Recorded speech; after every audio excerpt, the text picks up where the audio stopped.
The stagecoach door swung open, and 18-year-old Eliza Callahan stepped into a life she never wanted, sold by her father to a stranger, a widowed rancher haunted by his dead wife's ghost. She was meant to be nothing more than a caretaker, a replacement for 3 motherless children. But when Elias McKenna's steel-gray eyes met hers across that dusty yard, something shifted in the Colorado wind. This wasn't just an arrangement anymore. This was destiny wearing the disguise of desperation. If you're watching this story unfold, stay with me until the very end, and comment below with your city so I can see how far this tale of heartbreak and healing has traveled across the world. The parlor smelled of pipe tobacco and broken promises. Eliza Callahan sat rigid in the horsehair chair, her hands folded so tightly in her lap that her knuckles had gone white. Across from her, her father paced before the fireplace, his boots striking the worn floorboards with the rhythm of a judge delivering a sentence. Outside, the October rain hammered against the windows of their Boston townhouse, but inside, the silence between his words was deafening. "The matter is settled," Charles Callahan announced, not looking at his daughter. "You'll leave for Colorado Territory in 2 weeks." "Father, please." Eliza's voice cracked, barely more than a whisper. "Enough." He spun to face her, his expression carved from granite. "You'll marry Elias McKenna. He's a respected rancher, a widower with 3 children who need a mother. He's offered a generous sum and guaranteed your security. It's more than a girl of your station could hope for." Eliza felt the walls closing in. 18 years old, and her life was being bartered like livestock at market. "But I don't know him. I don't know anything about him except what you've told me. What more do you need to know?"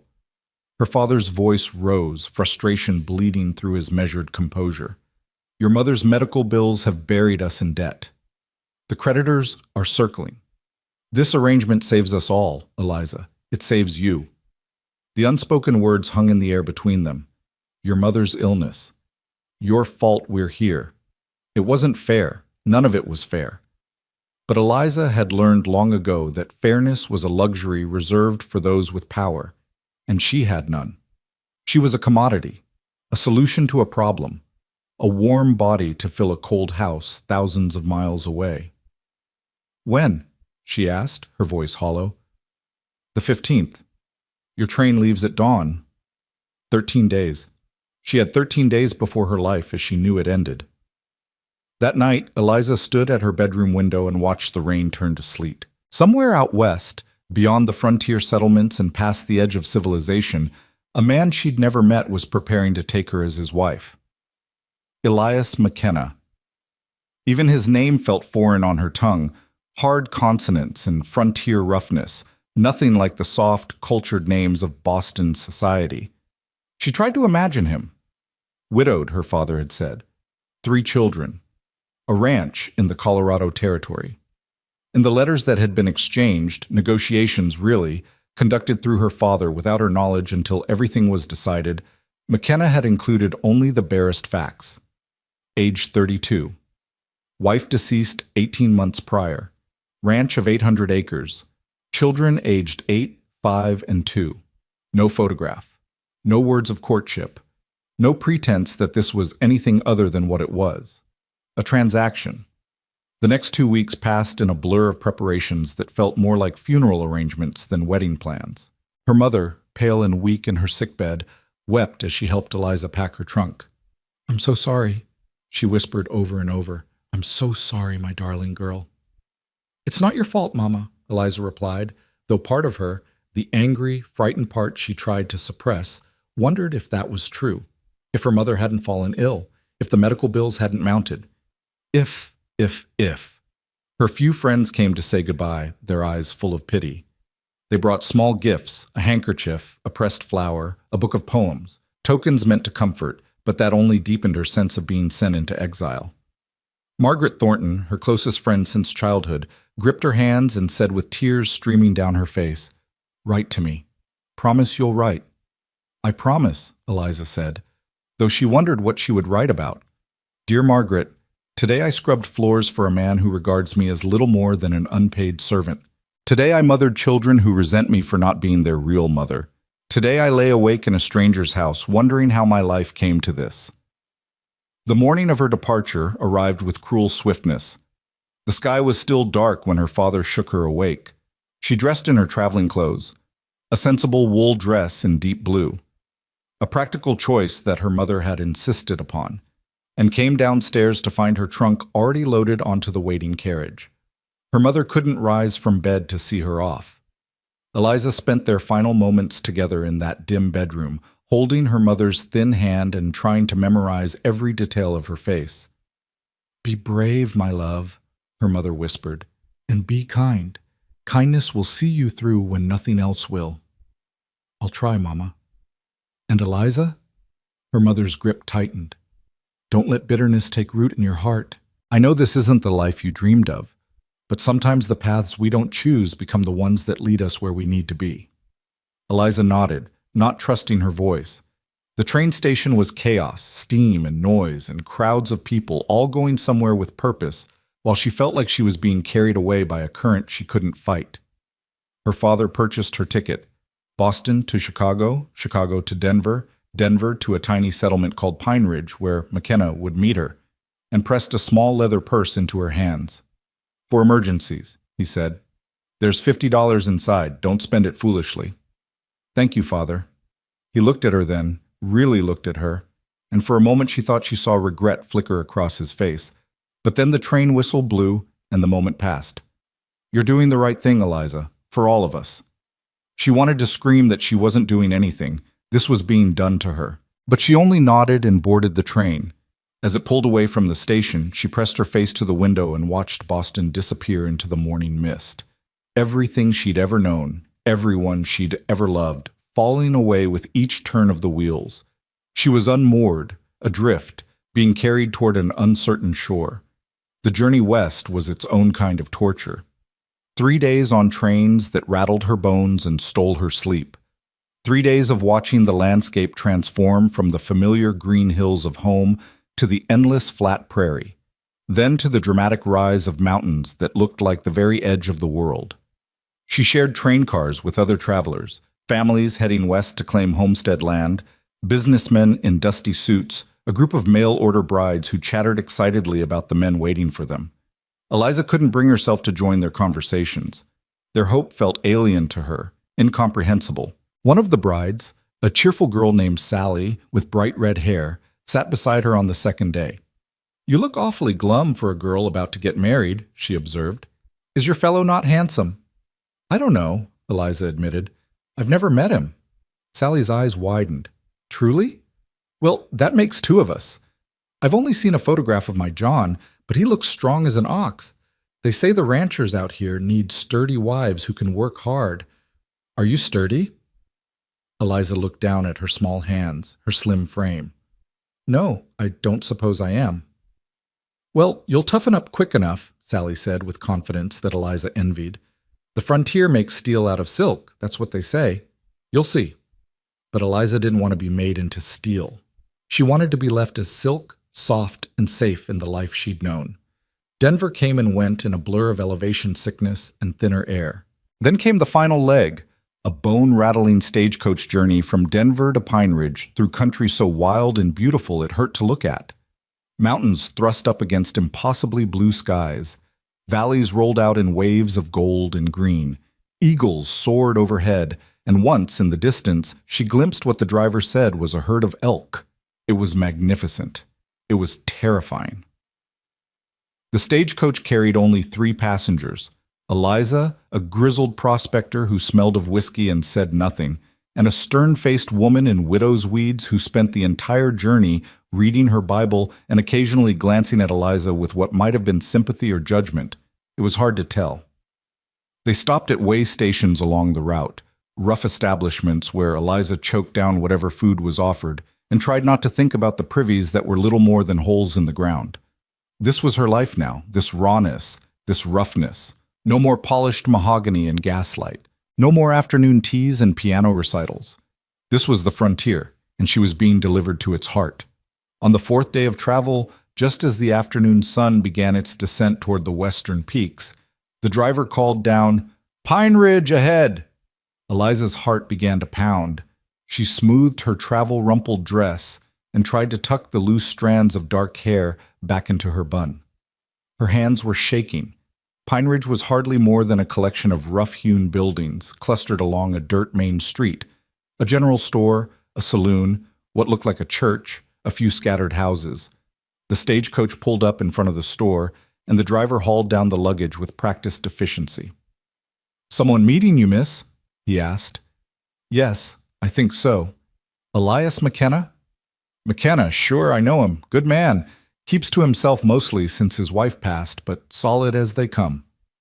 The driver squinted down the street. "That'll be him now." Eliza's breath caught.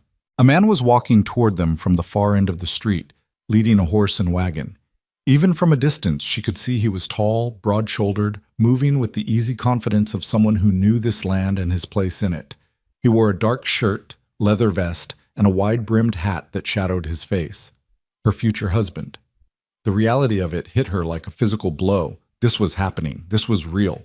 In a matter of days, she would be married to this stranger, living in his house, caring for his children, sharing his... She couldn't finish the thought. Heat flooded her face. Elias McKenna stopped a few feet away and removed his hat. "Miss Callahan?" "Yes." Her voice came out barely above a whisper. She forced herself to look at him, really look at him. He was younger than she'd expected, though the lines around his eyes and the set of his jaw spoke of hard years and harder losses. His hair was dark brown, sun-streaked at the temples, and his eyes, steel gray like storm clouds, regarded her with an expression she couldn't quite read. Not unkindness, but not warmth either. Wariness, perhaps.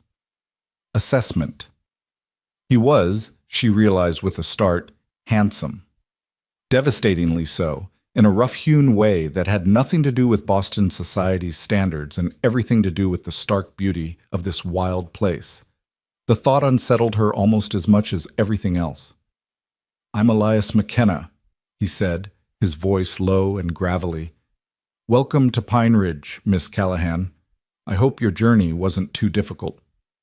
"It was long," she managed. "I imagine so."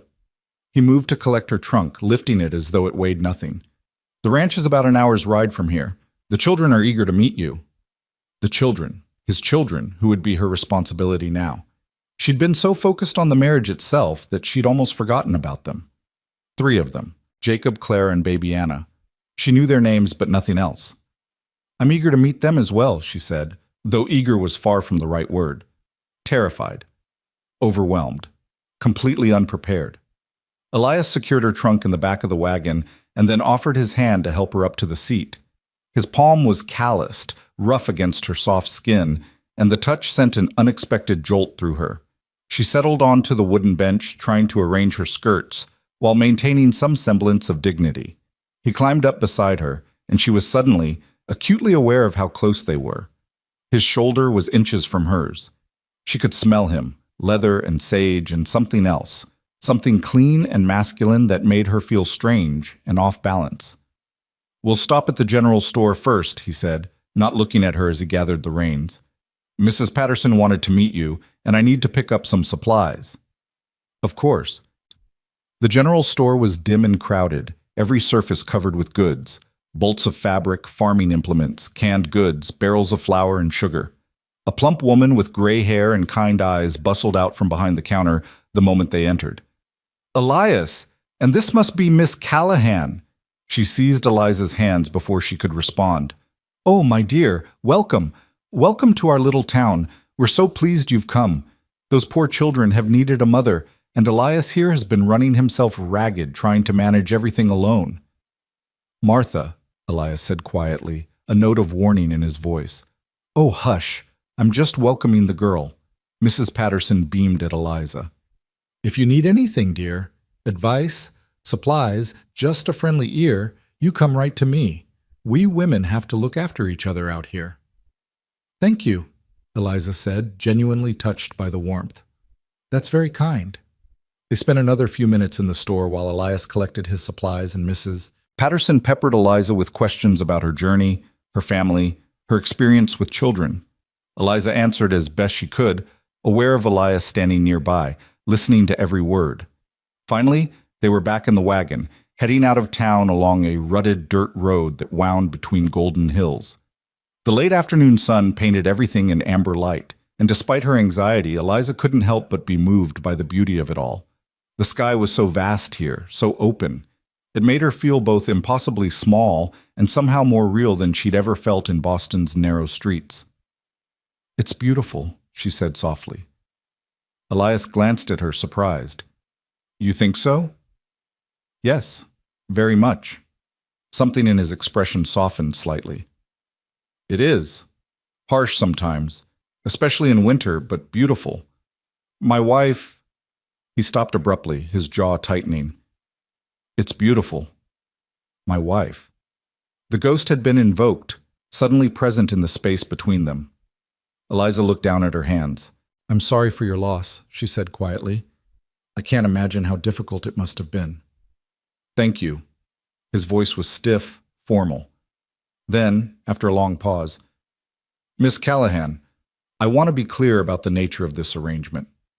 Her heart sank. Here it was, the truth laid bare. "I need someone to care for my children," he continued, his eyes fixed on the road ahead. "They need stability, a woman's influence, someone who can give them the attention and care I can't provide while running the ranch. That's what this marriage is about, the children's welfare." "I understand," she said, though understanding didn't make it hurt less. "I can't offer you romance or courtship. I had that once, and His hands tightened on the reins. "I'm not looking for it again. But I can offer you respect, security, and a home. I'll treat you fairly, Miss Callahan. You have my word on that." "And what do you expect from me, Mr. McKenna?" She was surprised by the steadiness in her own voice. "Care for the children, help manage the household, be a mother to Jacob, Clara, and Anna." He paused. "And eventually, when you're ready, be a wife in truth. I'd like more children, if God wills it." Heat flooded her face again. So there it was. Not immediately, he was saying, but eventually, he would expect she would be required. "I see," she whispered. "But there's no rush," he added quickly, perhaps sensing her panic. "We'll take time to adjust. I'm not a brute, Miss Callahan." "I didn't think you were." They rode in silence for a while, the only sounds the creak of the wagon and the clip-clop of the horses' hooves. Eliza tried to imagine what lay ahead. This house full of children and memories of a dead woman. This man beside her who spoke of duty and nothing else. This life she'd been thrust into without choice or preparation. "Tell me about the children," she said finally, needing to fill the silence with something other than her own spiraling thoughts. Elias's expression warmed noticeably. "Jacob is 8. He's a good boy, responsible, helps with the ranch work when he can. Smart, too. Loves books when he can get his hands on them. Clara is 5. He paused, choosing his words carefully. "She's having the hardest time. She was very close to her mother. And then there's Anna. She just turned 2. She doesn't remember her mother at all, which is perhaps a mercy." A mercy, Eliza thought, or a tragedy. To never know the woman who gave you life. "They know I'm coming." "Yes, I told them about you." Jacob seemed pleased. "Anna's too young to understand. Clara—" He trailed off. "Clara isn't happy about it," Eliza finished. "She's protective of her mother's memory. It's natural." He glanced at her. "Don't expect her to warm to you immediately. It'll take time." "I won't try to replace their mother," Eliza said firmly. "I couldn't, even if I wanted to. I'll just try to be, something good for them, something helpful." For the first time, she saw something like approval in his eyes. "That's all I'm asking." The ranch came into view as they crested a hill, and Eliza's breath caught. It was larger than she'd imagined, a sprawling 2-story house with a wide front porch surrounded by outbuildings and corrals. Beyond it, the land rolled away in every direction, acres and acres of golden grass and distant mountains. It was isolated, certainly, but there was a stark beauty to it that called to something deep in her chest. "Home," Elias said simply. As they drew closer, Eliza could see figures on the porch. A tall boy, Jacob, surely, standing straight and watchful. A smaller figure pressed against the railing, Clara. And in the doorway, an older woman holding a toddler in her arms. "That's Mrs. Henley," Elias explained. "She's been helping with the children for the past year. She'll stay another week to help you settle in. Then she'll return to her daughter's place in Pine Ridge. The wagon rolled to a stop in front of the house, and suddenly Eliza couldn't move. This was it. The moment everything became real. She was about to meet the children who would be her responsibility, enter the house where another woman had lived and died, begin a life she never wanted and didn't know how to navigate. Miss Callahan? Elias had already climbed down and was offering his hand. Are you all right? No, she wasn't all right. She was terrified and overwhelmed and so far from everything familiar that she might as well have traveled to the moon. But she took his hand anyway and let him help her down. Her legs were shaky from the long ride, and for a moment she swayed, steadied by his hand on her elbow. I've got you, he said quietly. Did he? Did anyone? Mrs. Henley came down the porch steps, baby Anna balanced on her hip. She was a sturdy woman in her 60s with shrewd eyes and a no-nonsense air about her. So you're the new Mrs. McKenna, she said, looking Eliza up and down. You're younger than I expected. I'm 18, ma'am. 18. Mrs. Henley shook her head. Well, you'll age quick enough out here. This ain't Boston, girl, but you look like you've got some spine in you. You'll need it. She thrust the baby toward Eliza. This is Anna. She's teething something fierce and hasn't napped worth a damn today, begging your pardon for the language. Eliza took the child awkwardly, unprepared for the solid weight of her. Anna regarded her with solemn brown eyes, her father's eyes, and then, without warning, began to wail. She's fussy with strangers, Mrs. Henley said over the noise. Give her time. Eliza bounced the screaming child ineffectively, panic rising in her chest. She had no idea what to do. She'd never held a baby in her life, never been around young children. What had she been thinking? How was she supposed to— Here! Elias took Anna from her gently and settled the child against his shoulder. Anna's cries subsided to whimpers almost immediately. It's all right, sweet girl. It's all right. The tenderness in his voice, the practiced ease of his movements, made Eliza's chest ache with something she couldn't name. He was a good father. Whatever else he might be, he loved his children. Jacob, Clara, Elias called toward the porch. Come meet Miss Callahan. Jacob descended the steps with the cautious dignity of a boy trying to be a man. He was tall for 8, with his father's dark hair and serious expression. He stopped in front of Eliza and executed a small formal bow. Pleased to meet you, Miss Callahan. Pa says you're going to take care of us now. I'm going to try, Eliza said, smiling at him. Your father tells me you like books. So do I. A spark of interest lit his eyes. Do you? What kinds of books? All kinds. Poetry, novels, histories. Can you read Robinson Crusoe? I've been trying, but some of the words are too hard. I'd be happy to read it with you. Jacob, go help unload Miss Callahan's trunk, Elias instructed. The boy nodded and moved toward the wagon, leaving Eliza facing the small figure still pressed against the porch railing. Clara McKenna was tiny for 5, with honey blonde hair and braids and eyes that were a striking shade of blue, eyes that regarded Eliza with open hostility. She wore a simple calico dress and clutched a rag doll to her chest like a shield. Hello, Clara, Eliza said gently, moving closer. I'm very happy to meet you. Your father has told me so much about you. Clara's chin lifted. You're not my mama. The words delivered in a clear, defiant voice landed like blows. No, Eliza agreed softly. I'm not. No one could ever be your mama but her. I'm not here to take her place, Clara. I'm just here to help. We don't need help. We were fine without you. Clara, Elias said sharply. That's enough. Apologize to Miss Callahan. No. Tears suddenly flooded Clara's eyes, but her expression remained fierce. I won't. I won't. She whirled and ran into the house, the screen door slamming behind her. Silence fell over the yard. Eliza felt her face burning with embarrassment and hurt. She'd known this wouldn't be easy, but the raw rejection still stung. I'm sorry, Elias said quietly, Anna still against his shoulder. She's struggling. It's all right, Eliza said, though it wasn't. Nothing about this was all right. She has every right to her feelings. Mrs. Henley snorted. Feelings or not, she can't be rude. I'll speak to her. No, Eliza said quickly. Please don't. She's grieving. Let her be. The older woman studied her with new respect. Maybe you do have spine after all. She gestured toward the house. Come on then, I'll show you around before I get supper started. Elias, you and Jacob see to the horses and Miss Callahan's trunk. Eliza followed Mrs. Henley into the house, her heart pounding. This was her home now. These rooms where another woman had lived, laughed, died. These walls that held memories she could never share. The interior was surprisingly well appointed, not rough frontier housing, but a real home with polished wood floors, furniture that had clearly been chosen with care, framed photographs on the walls. The parlor held a piano, its surface dusty from disuse. The kitchen was large and well stocked, with a massive black stove and a sturdy table that could seat 8.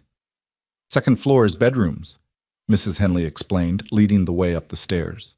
Elias's room is at the end of the hall. That's where you'll sleep once you're properly wed. For now, I've put you in the spare room across from the children. Jacob has his own room, and Clara and Anna share. My room is downstairs off the kitchen, but I'll be leaving next week. Next week. 1 week to learn everything she needed to know about running this household, caring for these children, being a wife to a man she didn't know. Mrs. Henley pushed open a door to reveal a small but pleasant room with a brass bed, a washstand, and a window that looked out over the corrals. Eliza's trunk sat at the foot of the bed, already delivered by Jacob and Elias. It's not much, but it's clean, Mrs. Henley said. You'll want to freshen up before supper. Water in the pitcher is cold, but there's a hot kettle downstairs if you need it. Supper's in an hour. She left Eliza alone, and for the first time all day, Eliza let herself sink onto the bed and simply breathe. Her hands were shaking again. Everything was shaking. Her body, her composure, the foundations of who she thought she was. She was here. She was actually here, in this strange house, about to become the wife of a man who wanted nothing from her but service and eventually children. About to become mother to 3 children who didn't want her, or at least one who very much didn't. A soft knock interrupted her spiraling thoughts. Miss Callahan? It was Jacob's voice, tentative through the door. Yes? Come in. The boy entered, holding a book carefully in both hands. I thought maybe, if you weren't too tired, we could read some of Robinson Crusoe, just a little bit. Looking at his hopeful face, Eliza felt something in her chest ease slightly. Here, at least, was one person who wanted her here. One small connection in a house full of strangers and grief. I'd like that very much, she said, patting the bed beside her. Come sit. They read together for half an hour, Jacob sounding out the difficult words while Eliza helped him through the harder passages. He was bright, as Elias had said, and hungry for learning. He asked her questions about the story, about England, about what it must be like to be shipwrecked on an island. Do you think you'd survive? He asked. If you were shipwrecked? I don't know, Eliza said honestly. I suppose you don't know what you're capable of until you're tested. Pa says the frontier tests everyone. He says it makes you stronger or breaks you, and there's no in between. And what do you think? Jacob considered this seriously. I think it's doing both to him, making him stronger but breaking him too. He looked up at her with those solemn eyes. Maybe you can help fix what's broken. Before Eliza could respond, Mrs. Henley's voice boomed up the stairs. Supper! The dining room table was an exercise in awkwardness. Elias sat at the head, Eliza to his right, Jacob to his left. Mrs. Henley took the foot of the table with Anna in a high chair beside her. The only empty place was next to Eliza, Clara's spot, and the little girl's absence was a presence all its own. Where's your sister? Elias asked Jacob. She said she wasn't hungry. She needs to eat. I'll take her up a plate later, Mrs. Henley said. Let her sulk for now. She'll come around. The meal, roast chicken, potatoes, green beans from the summer garden, was delicious, but Eliza could barely taste it. She was too aware of Elias beside her, of the weight of expectations and uncertainties, of the ghost that seemed to hover over the table though no one mentioned her. Miss Callahan has offered to help Jacob with his reading, Elias said, breaking the silence. That's good, Mrs. Henley approved. Boy needs schooling. It's a shame the teacher in Pine Ridge left last spring. No one's replaced her yet. I could teach him, Eliza offered, and Clara too when she's ready. You know about teaching? Elias looked surprised. I attended a good school in Boston. I'm not trained as a teacher, but I could manage the basics: reading, arithmetic, history, geography. That would be, Elias paused, something like gratitude in his eyes. That would be very helpful. Thank you.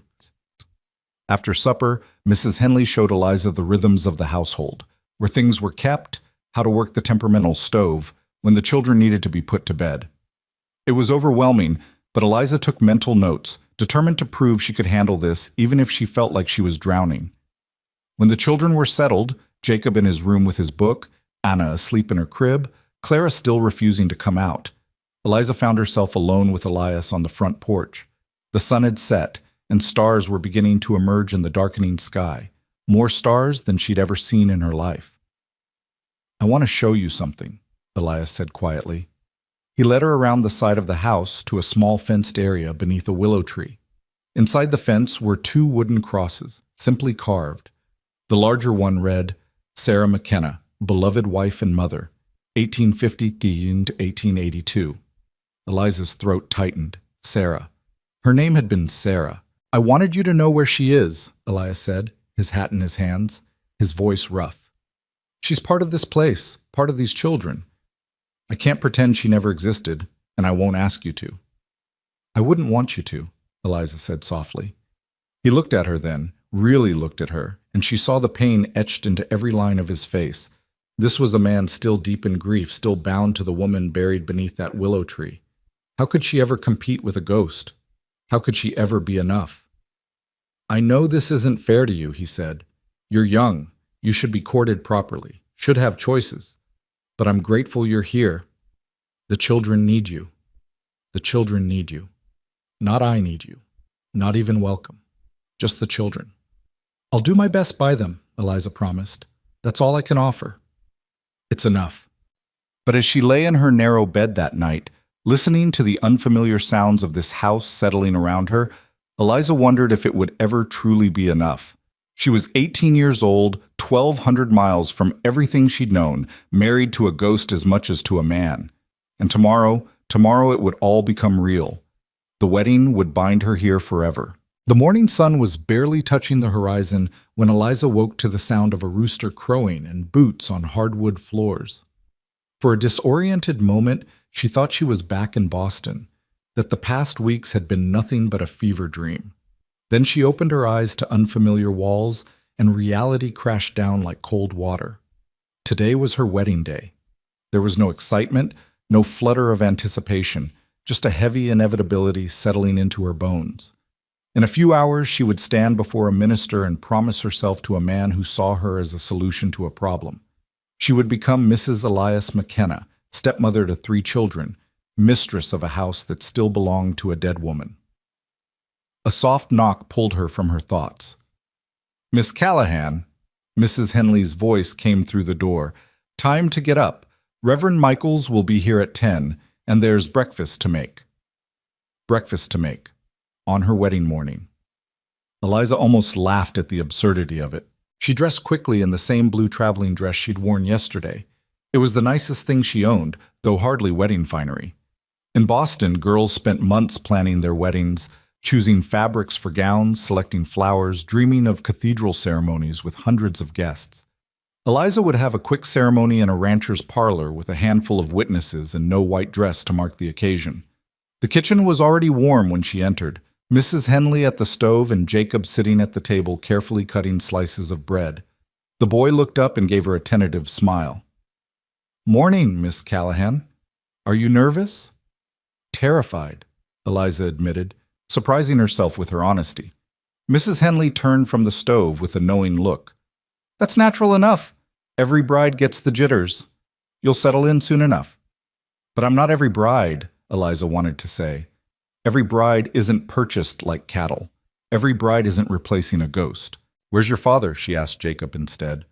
"Out with the horses already. He's always up before dawn." The boy hesitated. "He's nervous too, I think. I heard him pacing last night." So she wasn't alone in her anxiety. That was something, at least. Anna was already in her high chair, smearing porridge across her face with apparent delight. When she saw Eliza, the toddler's face crumpled and she reached for Mrs. Henley with a wail. She'll warm to you, Mrs. Henley said, scooping the child up. Just give her time. Time. Everyone kept saying that, as if time would magically make this situation less impossible.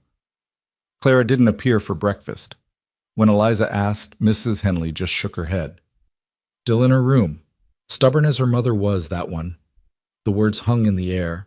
Her mother, Sarah, the woman whose shadow filled every corner of this house. What was she like? Eliza asked quietly. Mrs. McKenna. Sarah. Mrs. Henley considered this question while she cleaned Anna's face. Beautiful. Not just pretty, but truly beautiful, inside and out. She had a way of making everyone feel special, you know, could walk into a room and light it up just by smiling. She paused. She and Elias were love matches, rare out here. They met at a church social in Denver, and he courted her proper, moved heaven and earth to build this house for her before the wedding.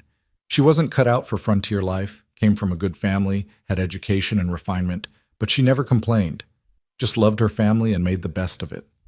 Each word was a knife. Beautiful, refined, beloved. A love match. How could Eliza ever measure up to that? How could she ever be anything but a pale imitation, a necessary substitute that would never be enough? She died giving birth to Anna, Mrs. Henley continued, her voice softer now. Bled out before we could even get the doctor from Pine Ridge. Elias held her while she went. I've never seen a man so broken. He wouldn't speak for 3 days after, just sat by her grave from sunrise to sunset. That's horrible, Eliza whispered. It's the frontier. Women die in childbirth all the time out here, but knowing that doesn't make it easier. Mrs. Henley met Eliza's eyes. I'm telling you this not to scare you, but so you understand what you're walking into. That man out there is still grieving. Those children are still grieving. They need you, Miss Callahan, but they're not ready to admit it yet. Before Eliza could respond, the back door opened and Elias entered, hat in hand, his shirt damp with sweat from morning work. He stopped when he saw her, and something flickered across his face. Surprise, perhaps, or uncertainty. Miss Callahan, I didn't know you were up. I'm an early riser, she lied. In truth, she'd rarely seen dawn in Boston, but that life was gone now. He nodded, awkward in a way he hadn't been yesterday. Reverend Michaels will be here soon. I need to clean up. Of course. He disappeared upstairs and Eliza felt the weight of what was coming pressed down harder. In just hours, they would be bound together, for better or worse, till death do us part. Mrs. Henley put a plate of eggs and bacon in front of her. Eat, you'll need your strength. But Eliza's stomach was in knots. She managed a few bites, more to be polite than from any real appetite, while Jacob chattered about a bird's nest he'd found in the barn, and Anna banged her spoon against the high chair. Normal morning sounds in a house preparing for a wedding that felt anything but normal. At 9:30, a buggy rolled up the drive. Through the window, Eliza could see Reverend Michaels, a portly man with white hair and a kind face, being helped down by his wife, a thin woman in her 50s. Behind them came another buggy carrying Mrs. Patterson from the general store and a man Eliza didn't recognize. That's Doc Brennan, Mrs. Henley explained. He serves as witness for most of the weddings and legal matters around here. Good man. Witnesses. Because they needed people to confirm that this transaction had taken place, that Eliza Callahan had legally become Eliza McKenna. Elias came downstairs in clean clothes, dark trousers, a white shirt, a vest that looked like it had been pressed with care. His hair was still damp and neatly combed. He looked, Eliza realized with a pang, like a man going to his own execution. Miss Callahan, he said formally, are you ready? No, she would never be ready. But she nodded anyway. The ceremony was held in the parlor with everyone arranged in a small semicircle before the fireplace. Elias stood straight and stiff as a soldier, Eliza beside him trying not to tremble. Reverend Michaels opened his Bible and began to speak about the sanctity of marriage, about duty and devotion, about cleaving unto one another. Eliza barely heard the words. She was too aware of Elias beside her, of the curious and pitying glances from the small audience, of Clara watching from the staircase with tears streaming down her face. Elias McKenna, do you take this woman to be your lawfully wedded wife, to have and to hold from this day forward, for better or worse, for richer or poorer, in sickness and in health, till death do you part? I do. His voice was steady, giving nothing away. And do you, Eliza Callahan, take this man to be your lawfully wedded husband, to have and to hold from this day forward, for better or worse, for richer or poorer, in sickness and in health, till death do you part. This was it. Her last chance to run, to refuse, to choose a different path. But there was no different path. There was only this. Duty, survival, the life she'd been given whether she wanted it or not. I do, she whispered. The ring? Elias produced a simple gold band from his pocket. His hands were steady as he slipped it onto her finger, though Eliza's were shaking so badly she could barely hold still. The ring was warm from his pocket, slightly too large, and unmistakably plain. A working man's ring for a working marriage.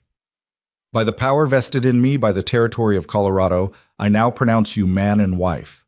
Reverend Michaels smiled benevolently. You may kiss your bride. Eliza's heart stopped. Of course there would be a kiss. There was always a kiss. But she hadn't thought about it, hadn't prepared herself for the reality of Elias McKenna's lips on hers. He turned to her, and she saw her own uncertainty reflected in his eyes. Then he leaned down. He was so much taller than her, and pressed his lips to hers in the briefest, most chaste of kisses. It was over almost before it began, but Eliza felt it like a brand. Her first kiss, given and taken in front of strangers as a formality, not an expression of love. Congratulations. Mrs. Patterson rushed forward to embrace them both. Oh, what a lovely ceremony. You make a handsome couple, you truly do. Doc Brennan shook Elias's hand. Best wishes, McKenna. You've got yourself a pretty young wife. Treat her well. I will, Elias said, and Eliza heard the promise in his voice. He would treat her well. He would be fair and respectful and honorable. But he would never love her. That was the unspoken truth beneath all the congratulations and well wishes. Mrs. Henley had prepared a small wedding breakfast, cakes and coffee and cold chicken, and everyone gathered around the dining table to celebrate. Everyone except Clara, who had disappeared back upstairs. Eliza caught Elias looking toward the stairs more than once, his expression pained. I should go talk to her, Eliza said quietly. Maybe it's better to give her space, Elias replied. Or maybe she needs to know I'm not her enemy. She found Clara in the room she shared with Anna, sitting on the floor with her rag doll clutched to her chest.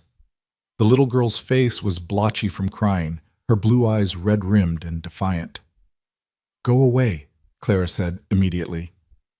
Eliza sat down on the floor anyway, keeping a respectful distance. I know you don't want me here. Then leave. I can't. I'm your father's wife now. This is my home, too. It was Mama's home first. The words burst out like a sob. Everything here was Mama's. Her dishes, her curtains, her piano. Even Papa was hers, and now you're going to take it all away and pretend she never existed. No, Eliza said firmly. I'm not. I could never do that, Clara, and I would never try. Your Mama was special. She loved you and your father and your brothers so much. I'm not here to make you forget her. Then why are you here? Clara's voice broke. Why did Papa have to marry you? Because he loves you, Eliza said simply. Because he's trying to give you the best life he can, and he knows you need someone to take care of you. Not to replace your mother, no one could ever do that, but to help. To be there when you're scared or sick or lonely. I don't want you to be there. I want my Mama. I know, sweetheart. I know you do. Clara looked at her with those devastating blue eyes. Sarah's eyes, surely. Did you want to come here? The question caught Eliza off guard with its perceptiveness. No, she admitted. I didn't. My father sent me. So we're both stuck with something we don't want.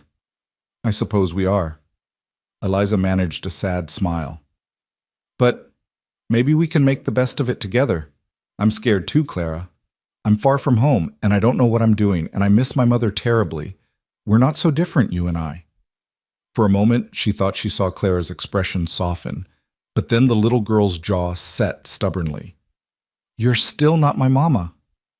I know, I'm just Eliza, and I hope someday we can be friends. She left Clara there and returned downstairs, her heart heavy. The wedding guests were preparing to leave, offering final congratulations and advice.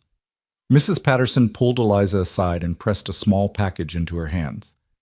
Just a little something from the store, some lavender soap and hand cream. A girl should have nice things on her wedding day. Thank you, Eliza said, genuinely touched. That's very kind.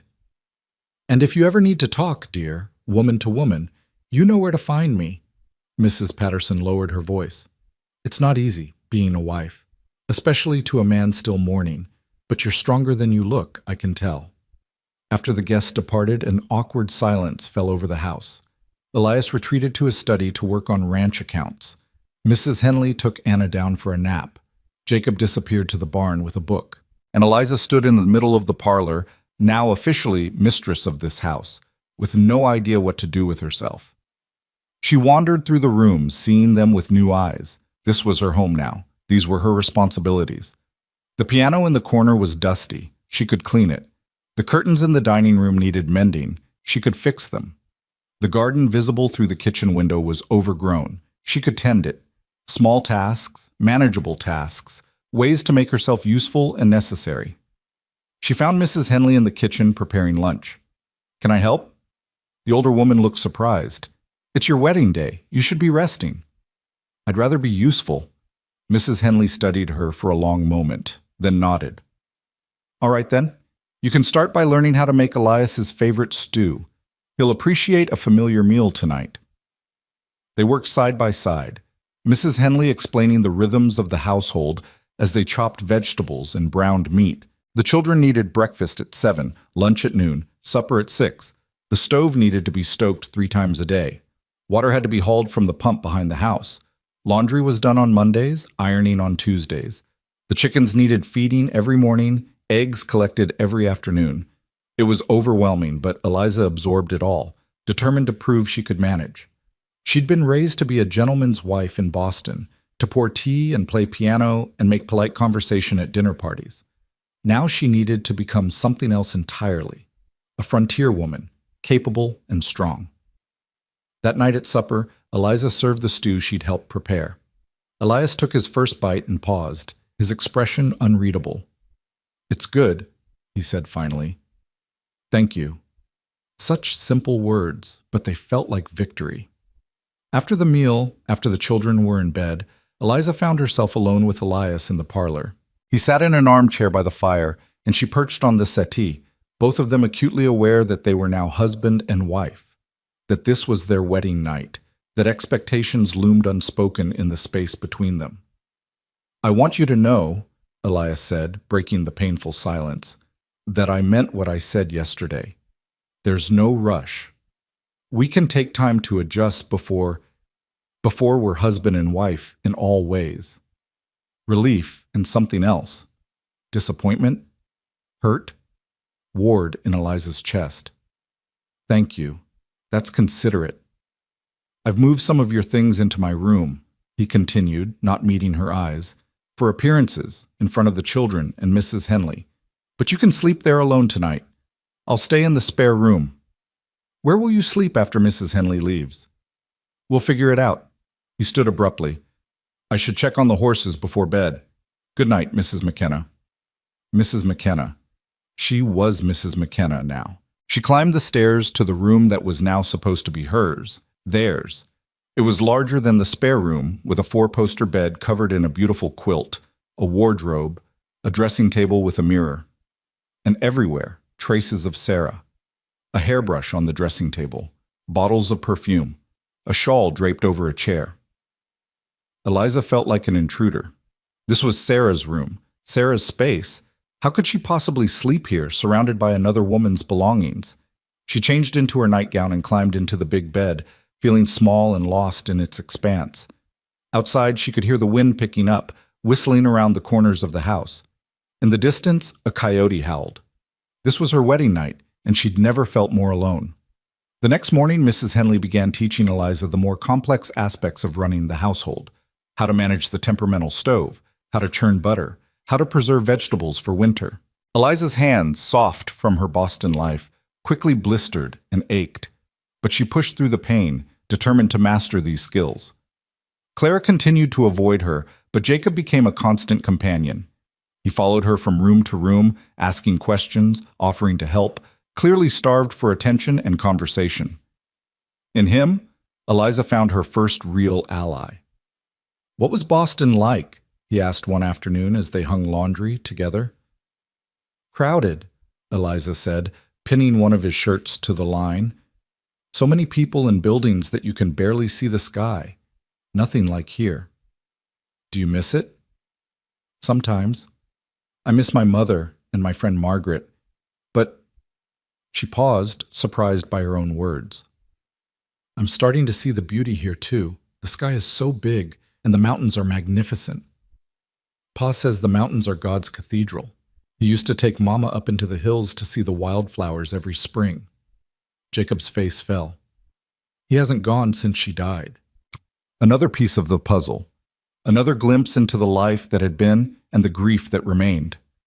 That evening, Eliza noticed Elias standing at the parlor window, staring out at Sarah's grave beneath the willow tree. She'd seen him do this several times now, just standing there, lost in memory, his expression haunted. She wanted to go to him, to offer comfort, but she didn't know how.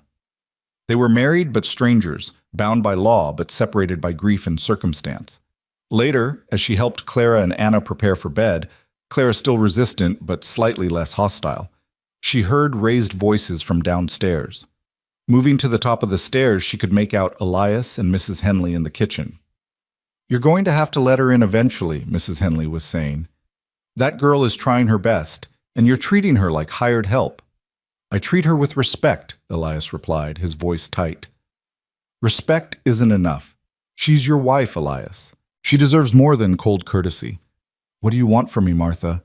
I married her. I'm providing for her. What more should I do?" "You could try seeing her as a person, not just a solution to a problem. She's 18 years old, for God's sake, scared and alone and trying to find her place in a house full of ghosts. Show her some kindness." Silence. Then, "I'm trying." "Try harder." Eliza crept back to her room, to Sarah's room, her cheeks burning. So even Mrs. Henley saw the distance between them, the coldness of this arrangement. She was trying so hard to be useful, to be worthy, to earn her place. But maybe useful wasn't enough. Maybe worthy wasn't the same as wanted. 3 days passed in a blur of lessons and chores. Eliza learned to make bread, to feed the chickens, to sweep floors and wash windows. Her hands grew rougher, her back ached, but she felt herself growing stronger too. There was satisfaction in mastering these tasks, in seeing the house respond to her care. Clara began to thaw by degrees.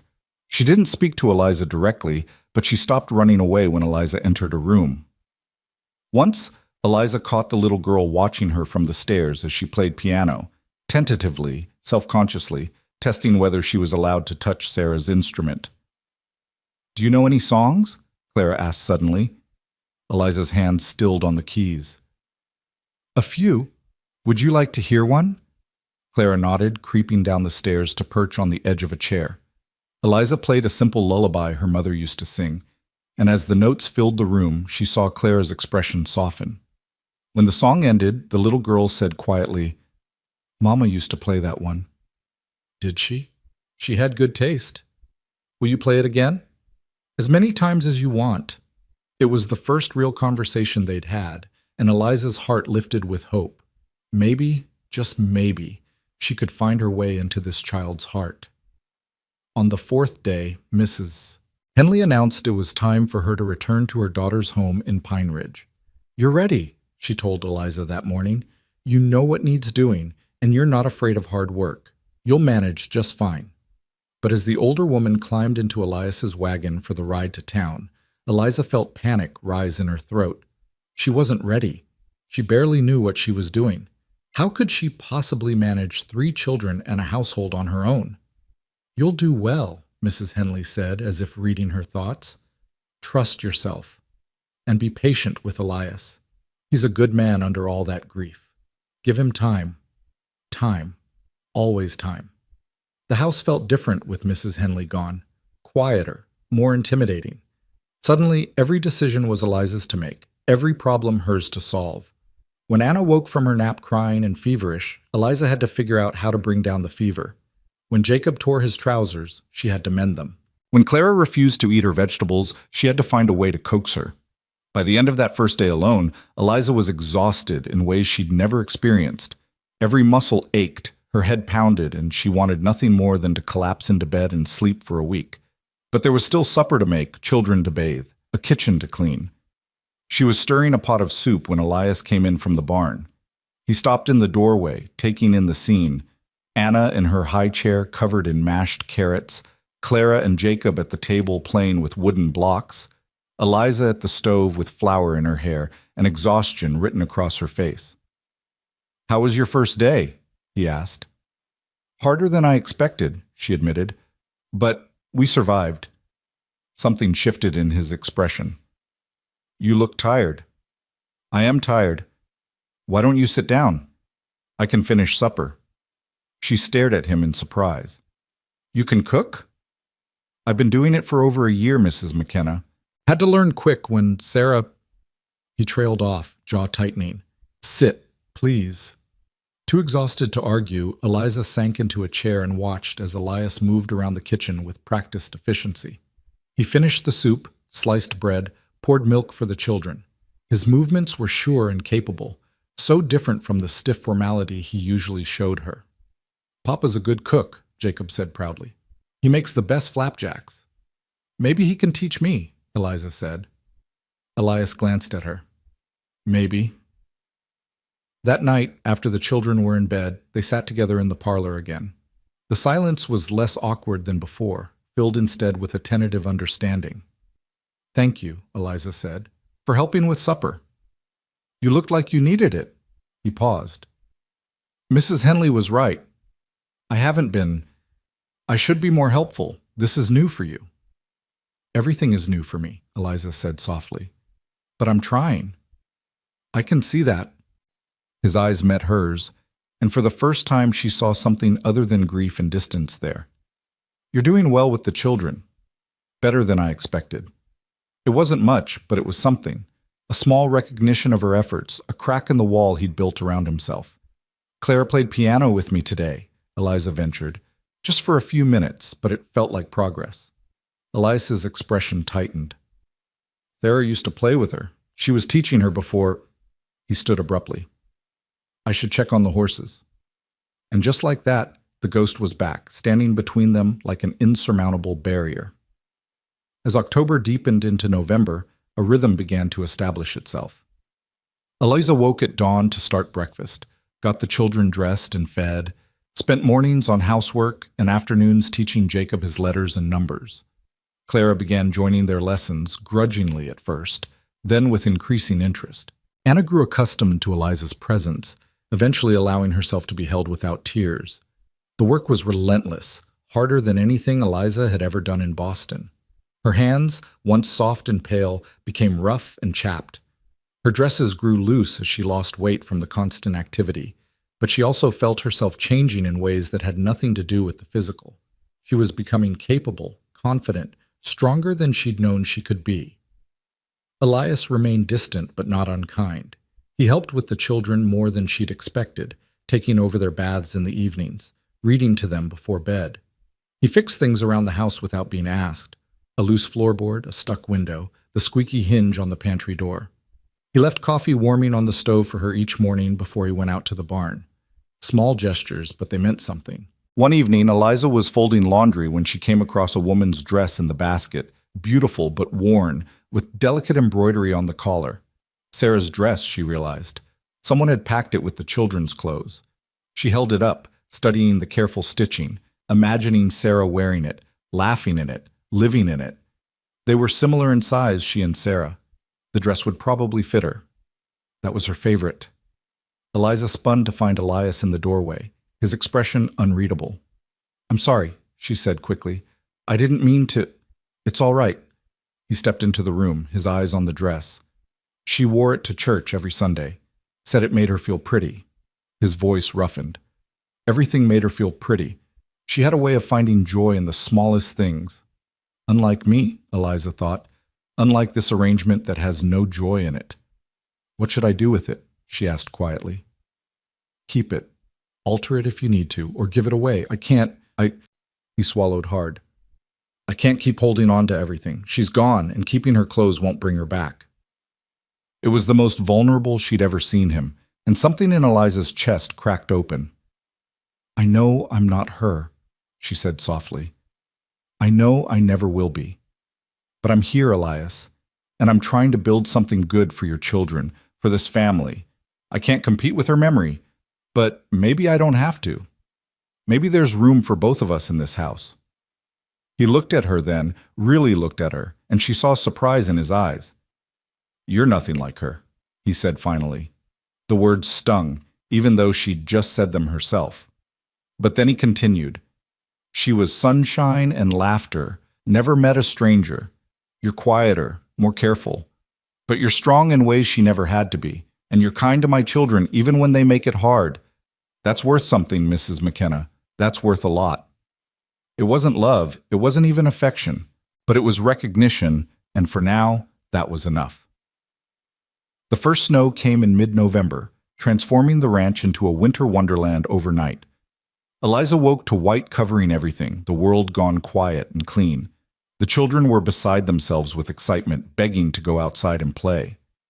After chores and lessons, Eliza said firmly, already learning the delicate balance between discipline and joy. But watching them later, bundled in coats and mittens, shrieking with laughter as they threw snowballs and built a lopsided snowman, Eliza felt something warm unfurl in her chest. This was what she'd come here for, wasn't it? To give these children stability, care, happiness. To make a home. Clara ran up to her, cheeks flushed with cold, and grabbed her hand. Come help us, Eliza, please. Eliza, not Miss Callahan, not a reluctant acknowledgement, just her name, said with something close to affection. All right, Eliza laughed, letting herself be pulled into the snow. They played until their fingers were numb and their noses red, until Jacob's lips were turning blue and Anna was crying from cold.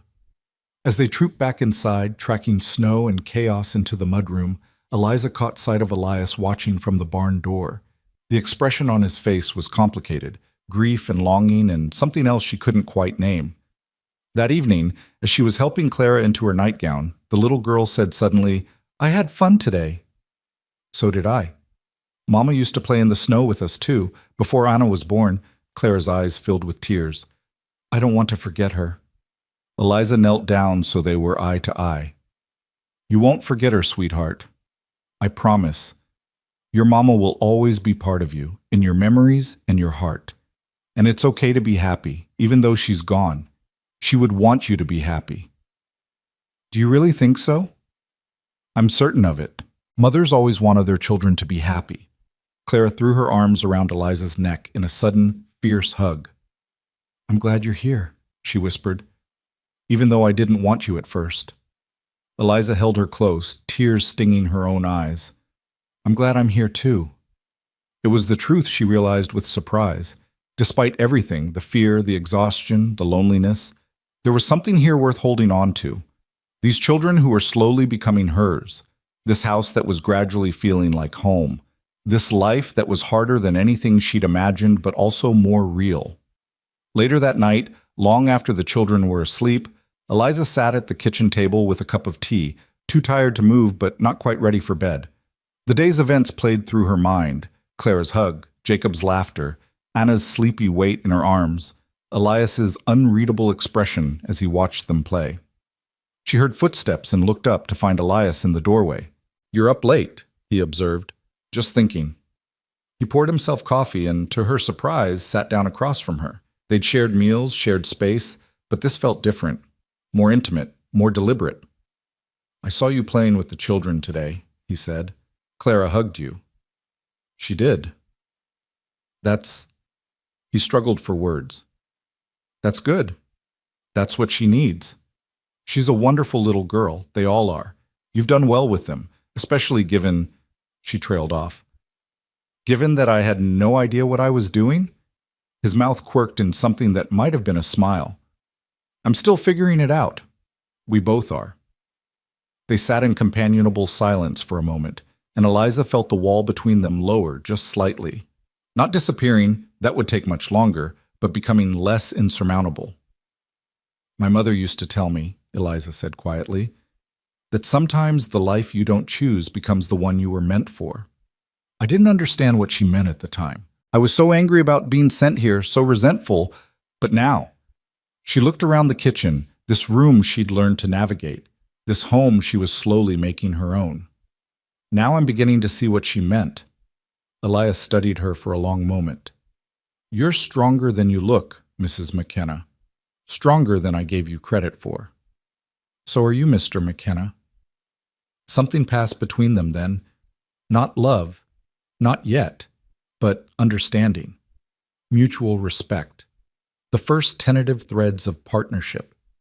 As Eliza finally climbed the stairs to bed, she realized that for the first time since arriving in Colorado, she didn't feel quite so alone. She was building something here, brick by brick, day by day. A place in this family, a purpose. Maybe even, eventually, a future worth wanting. The ghost was still there, would always be there. But perhaps there was room for both Sarah's memory and Eliza's present. Perhaps this house was big enough for all of them. Winter settled over the ranch with a fierce determination that took Eliza's breath away. The snow that had seemed so magical in November became a relentless force by December, piling in drifts against the house and barn, transforming the landscape into an endless white expanse that stretched to the horizon. The wind howled down from the mountains with a cold so sharp it felt like knives against exposed skin. Eliza had never experienced anything like it. Boston winters were cold, certainly, but this was something else entirely. A wild, untamed cold that reminded her daily just how far she was from civilization, how dependent they all were on preparation and providence to survive until spring. The ranch became an island unto itself. Travel to Pine Ridge was impossible except on the clearest days, and even then Elias wouldn't risk it unless absolutely necessary. They were isolated, the five of them, bound together by necessity and proximity in ways that might have been suffocating if Eliza hadn't been so focused on simply keeping them all fed, warm, and alive. She learned quickly that winter on a frontier ranch meant constant work. Wood had to be brought in from the pile behind the barn multiple times a day to feed the insatiable stove. Snow had to be melted for washing water. The chicken coop needed to be checked constantly to ensure the hens hadn't frozen. Meals required careful planning from their dwindling stores. No fresh vegetables now, only what had been preserved in the fall, supplemented by potatoes from the root cellar and the occasional rabbit Elias managed to snare. "You're doing well," Elias said one morning as he came in from feeding the horses, stamping snow from his boots. "Better than I expected, honestly. Most women from back east struggle their first winter out here." Eliza looked up from the bread dough she was kneading, her hands dusted with flour. "I'm struggling. I'm just not letting you see it." He paused, surprised by her honesty, and something that might have been a smile tugged at his mouth. "Fair enough, but you're managing the struggle, and that's what matters." It was true, though some days the managing felt like barely holding on by her fingertips. The isolation wore on her more than she'd expected. She missed adult conversation beyond practical discussions of chores and children. She missed her mother with an ache that sometimes took her breath away. She missed Margaret's letters. The last one had arrived just before the heavy snows began, and now there would be no more until spring. But there were also moments of unexpected beauty. Clara had fully thawed toward her now, seeking her out for comfort when she scraped a knee or felt scared during the howling nighttime storms. Jacob had become her constant shadow, helping with whatever tasks she was tackling, chattering about everything and nothing. Even Anna, no longer a baby but a toddling, babbling little person, would reach for Eliza first when she fell or needed comfort. She was becoming their mother in all but name, and the realization filled her with both joy and a strange, guilty sorrow. These weren't her children. She hadn't carried them, birthed them, nursed them. That honor belonged to Sarah, whose memory still hung in every corner of the house. Yet here Eliza was, the one wiping their tears and kissing their hurts and tucking them in each night. One evening in mid-December, Clara came to her with something clutched in her small hands. "I found this in Mama's sewing basket," she said, holding out a half-finished quilt. "She was making it for my bed, but she never finished." Eliza took the quilt carefully. examining the delicate stitching, the pattern of stars and moons and blues and yellows. Sarah's hands had touched this fabric, guided these needles. It felt sacred somehow, precious and fragile. "It's beautiful," she said softly. "Will you help me finish it?" Clara asked, her blue eyes wide with hope and hesitation. "So I can remember her? So I won't forget what her stitches looked like?" Eliza's throat tightened. "Of course I will, sweetheart. We'll finish it together." That night, after the children were in bed, Eliza spread the quilt across the kitchen table and studied the pattern, trying to understand Sarah's vision for it. Elias found her there, needle in hand, squinting in the lamplight as she attempted to match the intricate stitching. "What are you doing?" he asked, then saw the quilt and went still. "That's Sarah's." "Clara found it. She asked me to help her finish it." He was silent for so long that Eliza looked up, worried she'd overstepped some invisible boundary. But his expression wasn't angry. It was complicated, layered with emotions she couldn't quite parse. "She started that the summer before Anna was born," he said quietly, moving closer to run his fingers over the fabric. "Said she wanted Clara to have something special, something made with love. She was planning to finish it during the winter, but then—" He stopped, jaw tightening. "I'll be careful with it," Eliza promised. "I'll try to make my stitches as beautiful as hers. Your stitches don't have to be like hers." Elias pulled out a chair and sat down across from her. "They just have to be yours. Clara wants this finished, and that matters more than making it perfect." Over the following weeks, finishing that quilt became a ritual. Every evening, after supper was cleared and the children were settled, Eliza would bring out the quilt and work on it by lamplight. Sometimes Clara would join her small fingers struggling with the needle but determined to contribute. Sometimes Jacob would sit nearby with a book, reading aloud while they sewed. And increasingly, Elias would join them, not sewing, but simply present, carving small wooden toys or mending tack, his quiet presence an anchor in the room. Those evenings felt like something precious forming, not the family they had been, but the family they were becoming. Different from what came before, but real nonetheless. "Tell us about Boston," Jacob said one night, looking up from his book. "What did you do there?" Eliza paused in her stitching, thinking back to a life that already felt like it had belonged to someone else. "I went to school, learned things like literature and music and French, attended church socials and afternoon teas with my mother's friends." "That sounds boring," Clara declared. Eliza laughed. "Sometimes it was, but sometimes it was nice too. Safe and predictable, which I didn't appreciate at the time." "Do you wish you were still there?" Jacob asked, his expression serious. She considered the question carefully. A month ago, she would have said yes without hesitation. But now? "Sometimes I miss parts of it," she said honestly. "I miss my mother and my friend Margaret, but I don't think I miss the life itself anymore. That Eliza, the one who lived in Boston, she was someone who'd never been tested, never had to be strong. This life has made me into someone different, someone I think I like better." Elias looked up at that, meeting her eyes across the table. Something passed between them. Understanding, maybe, or recognition. She saw him truly seeing her for the first time, not as a solution or a substitute, but as Eliza. Just Eliza, with her own strength and struggles and worth. "You've made this house feel like a home again," he said quietly. "I didn't think that was possible." The words settled into Eliza's chest, warm and weighty. It wasn't a declaration of love, but it was something, acknowledgement, appreciation, the foundation of something that might one day grow into more. Christmas approached, and with it came a flurry of preparation that kept Eliza busy from dawn until well past dark. She and Clara finished the quilt on Christmas Eve, the final stitches completed by firelight while snow fell heavy outside the windows. When they spread it across Clara's bed, the little girl burst into tears. "It's perfect," she sobbed, throwing her arms around Eliza's waist. "Thank you. Thank you for helping me remember her." "You'll always remember her, sweetheart," Eliza whispered into Clara's hair. "She's part of you. Nothing can ever change that." Christmas morning dawned clear and brilliant, the sun striking the snow-covered landscape like diamonds scattered across white velvet. The children woke early, tumbling downstairs in their nightclothes to find the modest gifts Eliza and Elias had managed to assemble, carved wooden animals from Elias for each child, a new book for Jacob, a doll with a dress Eliza had sewn for Clara, soft-knitted booties for Anna. But the real gift came after breakfast, when Elias bundled everyone into coats and mittens and led them outside to the barn. There, in one of the stalls, stood a gentle old mare with a red ribbon tied around her neck. "Her name's Buttercup," Elias announced, grinning at his children's shocked faces. "She's for all of you to learn to ride on."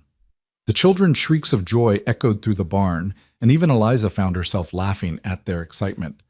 She caught Elias watching her, his expression soft in a way she'd never seen before. "Thank you," she said quietly, moving to stand beside him as the children swarmed the patient mare, "for making today special for them. They deserve it. They've been through so much." He paused. "So have you. I got you something too." He pulled a small package from his coat pocket and handed it to her. Inside, wrapped in tissue paper, was a beautiful silver pendant on a delicate chain, a simple design of intertwined leaves that caught the light. "It was my mother's," Elias said, his voice rough. "She gave it to me before she died, told me to give it to someone special. Sarah never liked silver jewelry. She preferred gold, so it's been sitting in a drawer all this time. But I thought you might like it." Eliza's hands trembled as she held the necklace. It was the most personal gift he could have given her, a piece of his history that had nothing to do with Sarah, that was meant only for her. "It's beautiful," she whispered. "Thank you, Elias. I'll treasure it." He fastened it around her neck, his fingers brushing her skin and sending unexpected shivers down her spine. They stood there for a moment, close enough that she could feel the warmth of him, smell the scent of leather and wood smoke that clung to his clothes. "Merry Christmas, Mrs. McKenna," he said softly. "Merry Christmas, Mr. McKenna." That afternoon, they all went sledding on the hill behind the barn, using an old toboggan Elias pulled from storage. The children shrieked with delight as they flew down the slope, and Elias convinced Eliza to ride down with them despite her protests. "I've never sledded in my life," she said, laughing nervously. "Then it's about time you started," he replied, settling Anna in her lap and giving them a push. The ride was terrifying and exhilarating, the cold air burning her lungs as they flew down the hill, Anna's laughter ringing in her ears. At the bottom, they tumbled into the snow in a tangle of limbs and laughter, and when Eliza looked up, breathless and covered in snow, she found Elias standing over them with an expression of such tenderness it made her heart stop. "You look happy," he said, offering his hand to pull her up. "I am happy," she realized, surprised by the truth of it. "I actually am."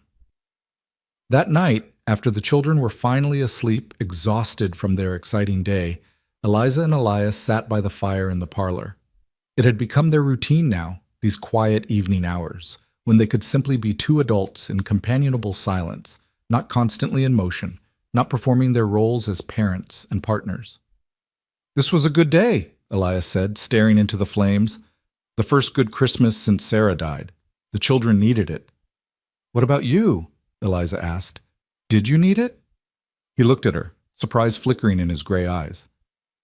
"I think maybe I did. I've been so focused on just surviving, just getting through each day that I forgot we're supposed to be living too." "It's easy to forget, especially when you're grieving." "Are you grieving?" he asked. "For the life you left behind?" Eliza considered this. "Maybe, but it's different now. At first I was mourning what I'd lost. Now I think I'm grieving for who I used to be, that girl who'd never had to fight for anything, who didn't know her own strength. She's gone, and I don't think I want her back." "I'm glad you're here, Eliza," Elias said, using her first name for perhaps the first time since their wedding. "Not just for the children's sake, for mine too. You've brought something back to this house that I thought died with Sarah." "What's that?" "Hope. The possibility that life can be good again, different but good." The words hung in the air between them, heavy with meaning. Eliza felt something shift in her chest, a loosening of the knot of loneliness and fear she'd been carrying since Boston. She wasn't alone in this. They were building something together, slowly and carefully, brick by brick. "There's something I need to tell you," Elias said suddenly, his voice taking on a serious tone. "About Sarah. About how she died."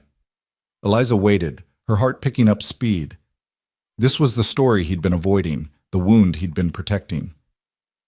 "The pregnancy was difficult from the start," he began, staring into the fire rather than at her. She was sick, weak, but she insisted she'd be fine. Said she'd been through it twice before and knew what to expect. But something was wrong, I could feel it, even if the doctor said everything looked normal. He paused, his hands gripping the arms of his chair so tightly his knuckles went white. When her time came, it happened fast. Too fast. The midwife was here, helping, but there was so much blood, too much blood. Anna was born healthy, perfect, but Sarah just kept bleeding. By the time the doctor arrived from Pine Ridge, it was too late. She died in my arms while her newborn baby cried in the next room. Eliza's eyes filled with tears. "I'm so sorry, Elias."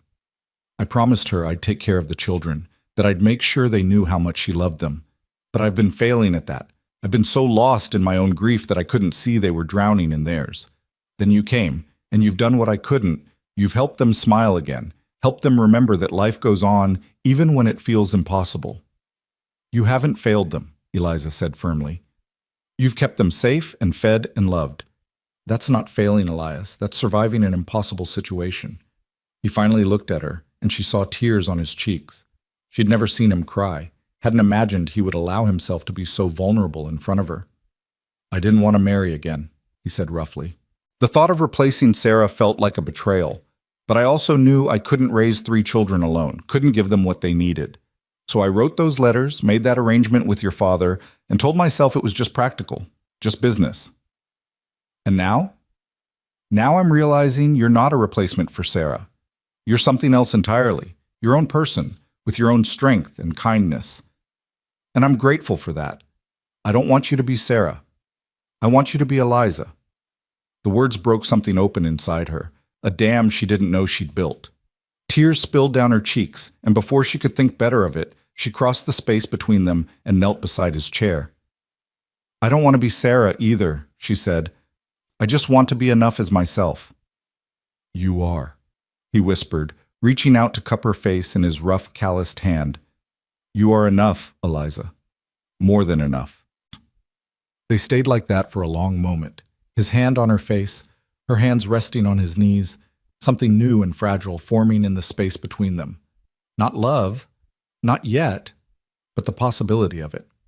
The first tentative reaching toward connection that was theirs alone, not borrowed from the past or forced by circumstance. When they finally pulled apart, the air felt charged with unspoken things. Elias stood and offered his hand to help her up, and this time when their fingers touched, neither of them pulled away quickly. They stood there, hands linked, the fire crackling beside them, and the children sleeping peacefully upstairs. "We should get some rest," Elias said finally, though he made no move to release her hand. "Yes," Eliza agreed, though she didn't want this moment to end. But as they climbed the stairs together, stopping at the top to go their separate ways, him to his room, her to the spare room where she still slept, Eliza felt something had fundamentally changed. The distance between them was still there, but it was smaller now, more navigable. They were no longer strangers sharing a house. They were partners beginning to understand each other. January brought storms that buried the ranch in snow so deep that Elias had to dig paths from the house to the barn just to tend the animals. They were completely cut off from Pine Ridge, from any outside contact, and the isolation pressed in on them from all sides. But inside the house, something was blooming. Eliza found herself seeking out Elias's company, lingering in conversations that had once been brief and perfunctory. He began helping with the children's lessons in the evenings, teaching them about the ranch and the land while Eliza covered reading and arithmetic. They developed an easy rhythm, trading tasks and responsibilities without needing to discuss them. One night, during a particularly fierce storm, little Anna woke screaming from a nightmare. Eliza heard it first and rushed to the children's room, but Elias was right behind her. Together they soothed the frightened toddler, Eliza holding her while Elias sang a soft lullaby in a voice Eliza had never heard him use before, tender and sweet and utterly at odds with his rough exterior. "You have a beautiful voice," she said as Anna finally drifted back to sleep. "Sarah used to say that," he replied, then caught himself. "Sorry, I shouldn't keep comparing." "Oh, it's all right," Eliza interrupted. "She was your wife for years. You don't have to pretend she didn't exist. I'd rather you talk about her naturally than feel like you have to hide her memory from me." He studied her in the dim light of the hall. How did you get so wise at 18? Necessity, she said with a small smile, and paying attention to what I wish people would do for me. They put Anna back in her crib and stepped into the hallway, neither quite ready to return to their separate rooms. The storm howled outside, rattling the windows, and in the darkness broken only by a single lamp, they stood closer than they ever had before. Eliza, Elias said softly, I want to ask you something. What is it? Would you... He paused, struggling with the words. Would you consider moving into our room? Not for... we don't have to, but it feels wrong, keeping separate. We're married. We should act like it. Eliza's heart hammered in her chest. What exactly are you asking? I'm asking if you're ready to be my wife in truth, not just in name. He touched her face gently. I know we agreed to wait, but it's been almost 3 months. I find myself thinking about you more and more, wanting to know you better. He trailed off, leaving the rest unspoken. I think about you too, Eliza admitted, her cheeks heating. But I'm scared. I don't know how to be a wife in that way. I don't know what you expect. I expect nothing except honesty. If you're not ready, tell me. We'll wait as long as you need. But if you are ready, his thumb traced her cheekbone. I'd like to try to build a real marriage with you, Eliza. Not just a partnership for the children's sake, but something true between us. She looked into his eyes, those storm-gray eyes that had once been so cold and distant, and saw warmth there now, genuine care, maybe even the beginnings of affection.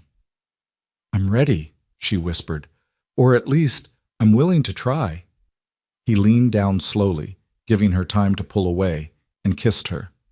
Not the chaste brush of lips from their wedding day, but a real kiss, deep and searching and full of promise. Eliza's knees went weak, and she gripped his shirt to steady herself, lost in sensations she'd never experienced before. When they finally pulled apart, both breathless, Elias rested his forehead against hers. We'll take it slow, he promised. I'll be patient. I just want you to know that when you're ready, truly ready, I'm here. That night, Eliza moved her belongings into the room that had been Sarah's, that was now becoming hers.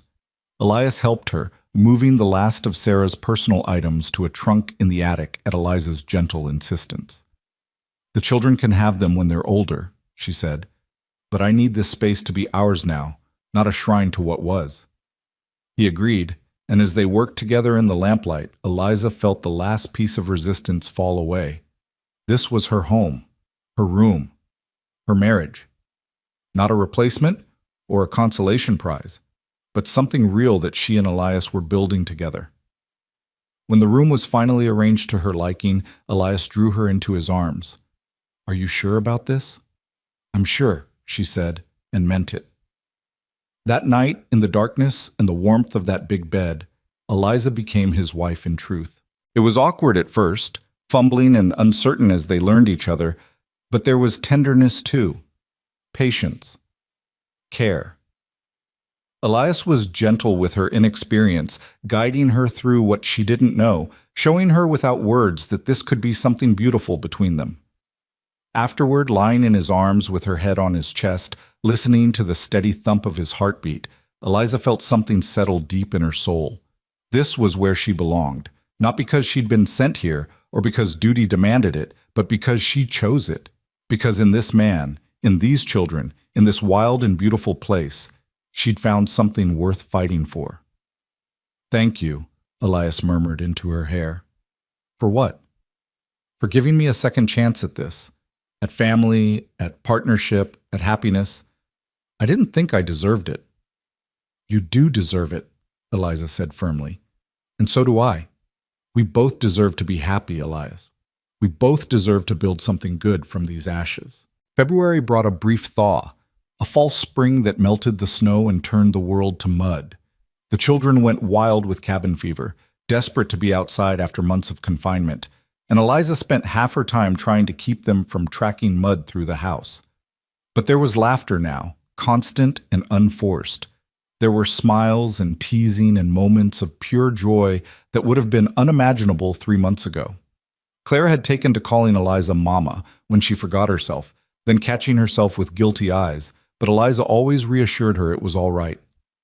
"You can call me whatever feels right," she told the little girl. "I won't be upset either way." The physical relationship between Eliza and Elias deepened as winter progressed. They came together most nights now, learning each other's bodies and preferences, building an intimacy that went beyond the physical. They talked in the darkness, shared stories and fears and dreams. Eliza told him about her mother's illness, about her friend Margaret, about the life she'd left behind. He told her about his childhood on a different ranch, about meeting Sarah, about his hopes and worries for his children. They were becoming friends as well as lovers, and that felt more precious than anything Eliza had imagined marriage could be. One evening in late February, Eliza was washing dishes when she felt Elias's arms come around her from behind, his chin resting on her shoulder. "I've been thinking," he said quietly. "About what?" "About how wrong I was at the beginning. I told you this marriage was just for the children's sake, that I couldn't offer you romance or courtship, but that's not true anymore, is it?" Eliza turned in his arms to face him, her wet hands resting on his chest. "What are you saying?"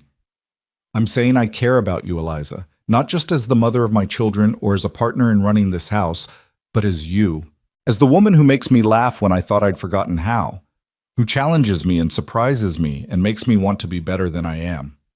"Elias, I'm not saying I love you," he continued. "I'm not sure I'm ready for that word yet, if I'm honest, but I'm saying I could. I'm saying I want to. I'm saying you've become important to me in ways I didn't think were possible." Tears filled Eliza's eyes. "You've become important to me too. This life, this family, it's nothing like what I imagined, but it's become everything I want." He kissed her then, slow and deep, and she tasted possibility on his lips, the possibility of love, real love, built on foundations of respect and partnership and genuine care. Not the sweep you off your feet romance of novels, but something steadier and more enduring. "We're going to be all right," he whispered against her mouth. "All of us. We're going to make this work." "We already are," Eliza replied, and in that moment, standing in her kitchen with her husband's arms around her and her stepchildren's laughter echoing from upstairs, she believed it with her whole heart. The winter that had seemed so insurmountable when it began was slowly releasing its grip. Soon it would be spring, and with spring would come new challenges and new joys. But Eliza wasn't afraid anymore. She had found her strength, her purpose, her place. She had found a family worth fighting for and a man who saw her for who she truly was. She had found home. Spring arrived not as a gentle whisper, but as a roar, the snow melting so fast that the creek behind the property swelled to twice its normal size and the roads became rivers of mud. But after months of being trapped indoors, Eliza welcomed even the mess and chaos that came with the changing season. The world was coming back to life, and so was she. She woke one morning in early March to find Elias already dressed, standing at the bedroom window and staring out at the dawn-touched landscape. She watched him for a moment, this man who had become so much more than she'd ever expected, noting the way the early light caught in his hair and softened the hard lines of his profile. "What are you thinking about?" she asked softly. He turned, a smile touching his lips when he saw she was awake. "Spring planting. The garden needs to be turned and prepared. And I was thinking maybe we could expand it this year. You mentioned wanting to try growing some different vegetables." "You remembered that?" "I remember everything you tell me," he said, coming to sit on the edge of the bed. He traced a finger along her jaw. "I was also thinking about how different this spring feels from last year. Last spring, I could barely drag myself out of bed each morning. Everything felt gray and hopeless. Now," he paused, searching for words, "now I wake up wanting to see what the day will bring." Eliza's heart swelled with affection. "I feel the same way. I never thought I'd say this, but I'm grateful I came here. Grateful for all of it, even the hard parts." He leaned down to kiss her, a lingering kiss that promised more. But Anna's voice crying out from the next room interrupted them. They pulled apart with matching expressions of rueful amusement. "Duty calls," Elias said with a grin. "It always does," Eliza laughed, already throwing back the covers. The rhythm of their days had changed with the season. Elias spent long hours outside now, working the land that had lain dormant all winter, preparing for planting and tending to the cattle that had survived the brutal cold. Eliza worked alongside him when she could, learning about the ranch operations she'd been too overwhelmed to understand in those first difficult months. She discovered she had a talent for the garden, her hands seeming to know instinctively how to coax life from the dark earth. She planted seeds that Mrs. Patterson had given her back in the fall, vegetables and herbs and even some flowers, because Elias had insisted she deserved something beautiful just for herself. "You don't have to make everything practical," he'd said when she'd protested about wasting good soil on flowers. "Sometimes pretty is reason enough." The children thrived in the warmth and freedom of spring. Jacob had grown noticeably taller over the winter, shooting up so fast that his trousers were suddenly too short. He spent every spare moment following his father around the ranch, learning the work with an earnestness that made Eliza's chest ache with pride. Clara was coming into her own as well, her grief transforming from sharp edges into something softer, more bearable. She talked about her mother sometimes now, sharing memories without the desperate clinging of before. "Mama used to love spring," Clara said one afternoon as she helped Eliza plant seeds in the garden. "She said it was like the whole world was being born again." "That's a beautiful way to think about it," Eliza replied, showing her how to make a proper hole for the seed. "Your mama was clearly a wise woman. Do you think she would like you?"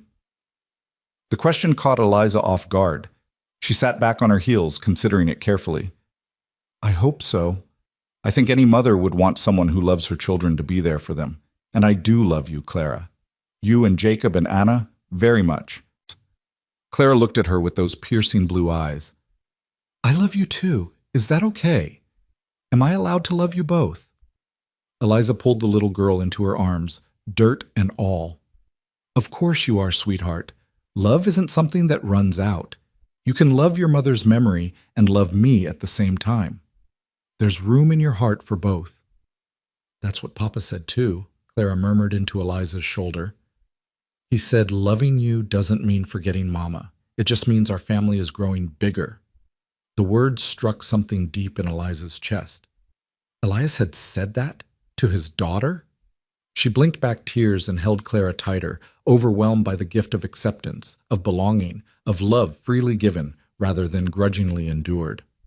That evening, after the children were in bed, Eliza found Elias in the barn checking on a mare that was due to foal any day.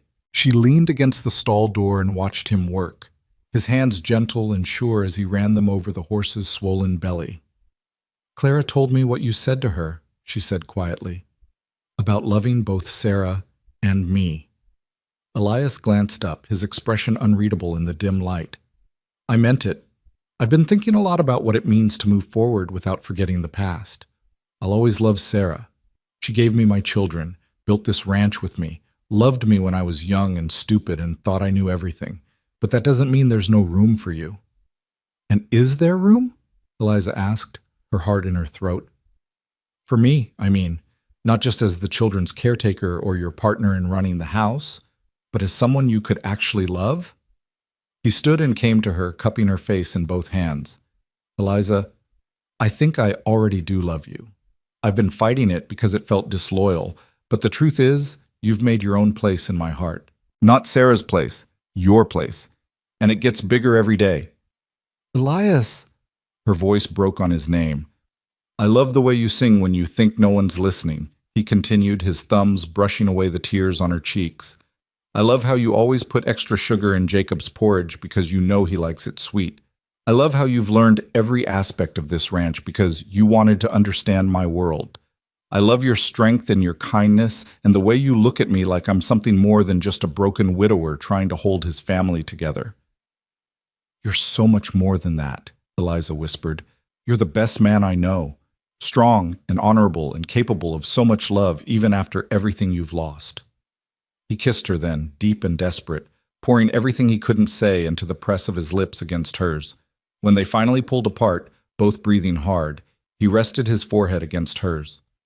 "I want more children with you," he said roughly. "Not to replace the ones I have, but because I want to create something new with you. A future that's ours together." The words sent a thrill through Eliza, part anticipation and part fear. What if something goes wrong? What if I... She couldn't finish the sentence, couldn't voice the terror that had haunted her since learning how Sarah died. Nothing will go wrong, Elias said firmly. We'll get the doctor from Pine Ridge early. We'll be prepared. And if you don't want to take the risk, that's all right too. I have 3 beautiful children already. I'll be content with that if you are. But Eliza realized she wasn't content with that. She wanted a child of her own, a baby that would be both hers and Elias's, a living symbol of the love they'd built from such unpromising beginnings. I want it, she said. I'm scared, but I want it. Then we'll hope and pray and trust that God will watch over us, he replied, pulling her close. As April blossomed into May, Eliza's garden flourished beyond her wildest expectations. Neat rows of vegetables pushed their way through the earth, tomatoes and beans and carrots and lettuce. Her herbs thrived in the sunny corners she'd designated for them. And the flowers, those frivolous, beautiful flowers Elias had insisted on, exploded into riotous color that made her catch her breath every time she saw them. She was cutting flowers one afternoon, planning to put them on the kitchen table, when Mrs. Patterson's buggy rolled up the drive. The older woman climbed down with a basket over her arm and a knowing smile on her face. I thought I'd pay a visit and see how you were settling in, she announced. My goodness, Eliza, you look positively radiant. Country life agrees with you. Eliza laughed and invited her inside for tea. As they sat in the kitchen, Eliza's kitchen, she thought with satisfaction, Mrs. Patterson studied her with shrewd eyes. You're happy, she said. It wasn't a question. I am, Eliza admitted. I never expected to be, but I genuinely am. And Elias? How is he? Better. So much better than when I first arrived. She paused, searching for the right words. We're building something real together, not just for the children's sake, but for ourselves. Mrs. Patterson reached across the table to pat her hand. I'm glad, dear. I won't lie. I worried about you when you first arrived. You seemed so young and fragile, and Elias was so lost in his grief. I wasn't sure either of you would survive the winter, let alone thrive, but you've proved me wrong, and I've never been happier about it. I had good teachers, Eliza said. You and Mrs. Henley both helped me so much. We gave you the tools, but you did the work. You should be proud of yourself, Eliza McKenna. After Mrs. Patterson left, Eliza stood in her garden and let herself feel the full weight of that pride. She had done this. She'd taken an impossible situation and made it work. She'd loved children who weren't hers by birth and made them hers by choice. She'd opened her heart to a man who'd been certain he could never love again and coaxed him back to life. She was no longer the frightened girl who'd stepped off that stagecoach 8 months ago. She was a wife, a mother, a rancher's partner. She was strong and capable and loved. She was home. The summer stretched long and golden, filled with work and laughter and lazy evenings on the porch after the children were asleep. Elias taught Eliza to ride Buttercup, patient with her initial terror and celebrating when she finally trotted around the corral on her own. They took the children on picnics to the creek, spreading blankets on the bank and letting Jacob and Clara wade in the cool water while Anna napped in the shade. There were hard days too, of course. Days when the work seemed endless, when the heat pressed down like a physical weight, when the children squabbled and Anna was fussy and Eliza felt stretched too thin. But even on those days, she never regretted coming here. This life was hard, but it was real in a way her Boston existence never had been. One evening in July, Eliza was preparing supper when a wave of nausea hit her so hard she had to grip the counter to stay upright. Elias, who'd just come in from the barn, was at her side immediately. What's wrong? Are you sick? She took a deep breath, waiting for the nausea to pass. I don't know. I've been feeling odd for a few days now. Tired, queasy. She trailed off as realization dawned, her hand moving instinctively to her stomach. Oh. Elias's eyes widened. You think you might be? I think I might be, she whispered, joy and terror warring in her chest. He let out a whoop and swept her into his arms, spinning her around until she laughed and begged him to stop before she got sick. When he set her down, his face was split by the widest grin she'd ever seen. We're going to have a baby, he said, wonderingly. Our baby. We don't know for sure yet, Eliza cautioned, but her own smile betrayed her hope. You know, he insisted. A woman knows. Sarah always knew right away. He caught himself, wincing. Sorry, I didn't mean... It's all right, Eliza interrupted, meaning it. She was the mother of your children. She's part of our family's story. I don't need you to pretend otherwise. He pulled her close, his hand splayed across her still flat stomach. I'm going to take such good care of you, he promised. Whatever you need, whenever you need it. And this time, we're getting the doctor involved early. No risks, no chances. Elias, I'm probably only a few weeks along. We have months before... I don't care. I'm not taking any chances with you. You're too important to me. The words, delivered with such fierce protectiveness, made Eliza's eyes sting with happy tears.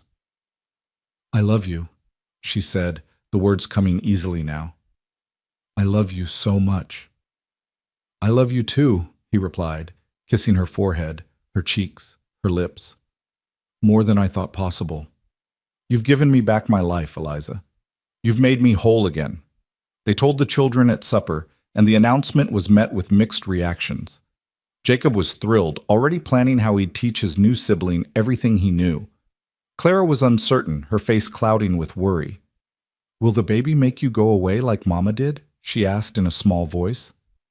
Eliza's heart broke at the question. She pulled Clara into her lap, holding her tight. No, sweetheart, I'm going to be just fine. Your papa and I are going to make sure of it. Promise? I promise, Eliza said, praying she could keep it. As summer ripened toward fall, Eliza's pregnancy progressed smoothly. True to his word, Elias had the doctor from Pine Ridge come out to examine her in August. Dr. Brennan pronounced her healthy and strong, the baby developing normally, and predicted a spring birth. You're built better for childbearing than Sarah was, he told her bluntly. Wider hips, stronger constitution. Barring any complications, you should come through this just fine. The reassurance helped, though Eliza couldn't quite shake the fear that lingered at the edges of her consciousness. She'd seen Sarah's grave, heard the stories of how she'd died. The specter of that possibility haunted her dreams sometimes, leaving her gasping awake in the darkness. But Elias was always there, pulling her close and murmuring reassurances until she calmed. You're not Sarah, he'd remind her. You're Eliza. Strong, capable Eliza, who survived a frontier winter and tamed my wild children and made me believe in happiness again. You're going to be fine. The garden provided bounty beyond anything Eliza had imagined. She spent long days preserving vegetables for the coming winter, canning and pickling and drying with Clara's help. The little girl had discovered a talent for cooking, and together they created stores that would see the family through the coldest months. You've done well, Elias said one evening, surveying the shelves lined with jars of preserves and pickles and sauces. Better than Sarah ever did, if I'm honest. She hated the preserving work. It was the first time he'd made a direct comparison that favored Eliza over Sarah, and while she felt a pang of guilt at taking pleasure in it, she couldn't deny the warm glow of satisfaction in her chest. She was good at this. She'd found her calling in this frontier life, discovered strengths she never knew she possessed. In September, the whole family made the trip to Pine Ridge for the autumn fair. It was Eliza's first real social outing since arriving, and she was nervous about how the townspeople would receive her, but she needn't have worried. People greeted her warmly, congratulating her on the pregnancy and praising her for the changes they'd seen in Elias and his children. You've worked a miracle with that family, one woman told her. Elias looks 10 years younger, and those children are thriving. Whatever you're doing, keep doing it. The fair was a revelation. So much life and energy after months of relative isolation. There were competitions for livestock and produce, games for the children, music and dancing in the evening. Eliza entered her preserves in the canning competition and was stunned when they took second place. Her pie, apple, made from Clara's recipe, didn't place, but she didn't mind. Just being here, participating, being part of this community, felt like victory enough. As evening fell and the dancing began, Elias surprised her by pulling her into his arms for a waltz. She'd taught him the steps over the summer, practicing in the parlor after the children were asleep, and now he led her around the makeshift dance floor with surprising grace. Look at us, she said, laughing up at him, dancing at a town fair like a normal couple. We are a normal couple, he replied. Maybe we didn't start that way, but we are now. She looked around at the other dancers, at their friends and neighbors watching with approval, at her children, Yes, her children, playing nearby with other youngsters. This was her life. This was her community. These were her people. I never thought I'd say this, she murmured, but I'm glad my father sent me here. I'm glad for all of it. The fear, the struggle, everything. Because it led me to this, to you. Elias pulled her closer, mindful of her growing belly. Sometimes the life you never wanted becomes the one you were meant for, he said, echoing words her mother had spoken what felt like a lifetime ago. Yes, Eliza agreed, resting her head against his chest. Yes, it does. On the wagon ride home, beneath a sky full of stars and a moon so bright it cast shadows on the road, Clara fell asleep against Eliza's shoulder while Jacob dozed beside his father, and Anna snored softly in Elias's lap. The night was cool, but not yet cold, that perfect temperature that promised the harvest would be good and winter would be kind. This was a good day, Elias said quietly, so as not to wake the children. The best, Eliza agreed. We should do something special for your birthday next month. You'll be 19, practically ancient. She laughed softly. I feel ancient sometimes, like I've lived 3 lifetimes in the past year. You've certainly earned some gray hairs, he teased. What with dealing with me and 3 children and a pregnancy all at once? I wouldn't change any of it, she said seriously. Not one single thing. He reached over and took her hand, lacing their fingers together. Neither would I. Well, maybe I'd change how much of a stubborn fool I was in the beginning. I wasted months being cold to you when I could have been getting to know the remarkable woman my wife is. We got there eventually. That's what matters. We did, he agreed. And we're going to have so many more years to keep getting there. Growing old together, watching our children grow up, welcoming grandchildren someday. Building a life that's ours. The future stretched out before them, bright with possibility. A future neither of them had chosen, but both had claimed. A future built on the ashes of grief and the foundations of respect, partnership, and deepening love. As the ranch house came into view, lights glowing warm in the windows, Eliza felt something settle deep in her soul. This was home. Not the place she'd been born, not the life she'd been raised for, but the life she'd earned through courage and perseverance and the willingness to open her heart even when it was terrified. They carried the sleeping children inside, tucking them into their beds with practiced efficiency born of months of routine. When the house was finally quiet, Elias drew Eliza into their room, no longer his or Sarah's, but theirs, together. Thank you, he said, pulling her into his arms. For what? For taking a chance on us. On me. For seeing something worth fighting for when everything seemed impossible. For loving my children and teaching me how to live again. For all of it. Eliza kissed him, pouring all her love and gratitude and hope into it. Thank you for letting me, she whispered against his lips. Thank you for opening your heart when it would have been so much easier to keep it closed. Thank you for building this life with me. They stood there in the darkness, holding each other, 2 people who'd been brought together by necessity but had chosen each other by love. The road had been hard, the journey far from smooth, but they'd arrived at something real and precious and worth every difficulty. Outside, an owl called to its mate. The wind rustled through the willow tree above Sarah's grave, a reminder that the past was always present but no longer overwhelming. Inside, a new family had been forged from loss and hope, stronger for having been tested, richer for having been earned. And in the morning, they would wake to face whatever challenges the day brought, together. Always together. That was the promise they'd made, the commitment they'd honored, the love they'd built one day, one moment, one choice at a time. It was enough. They were enough.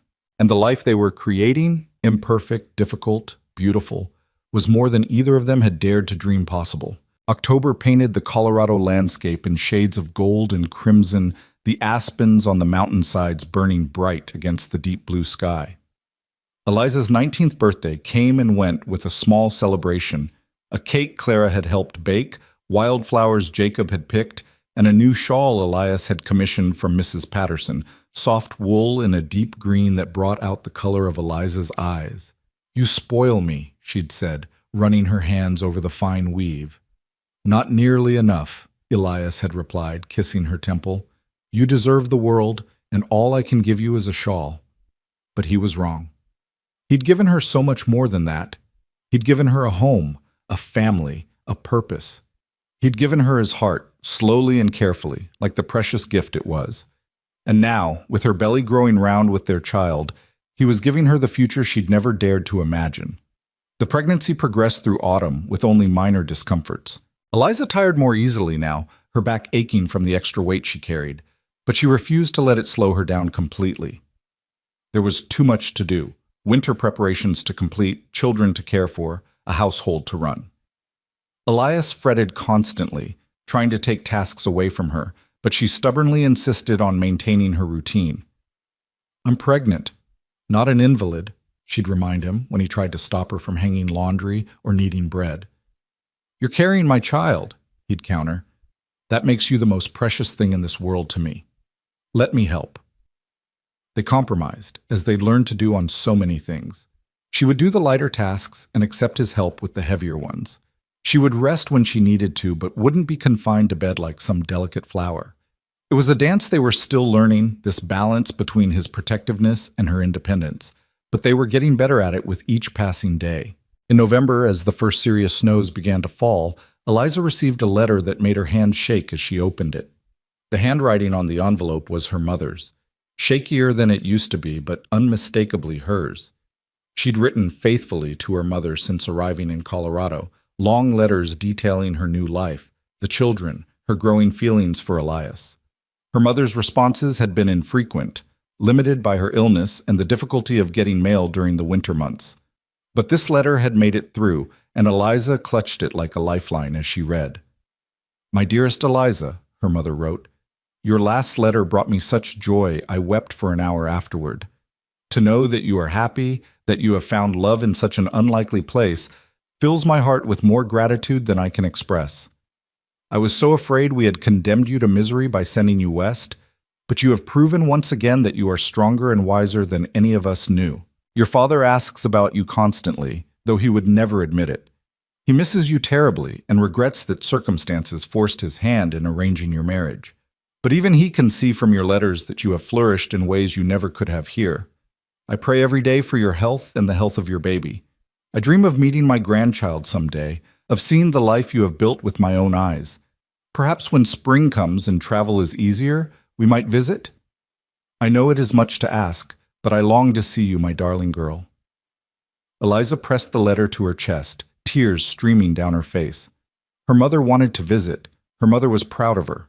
The validation she hadn't known she needed washed over her in waves, loosening something tight in her chest that had been there since the day she'd left Boston.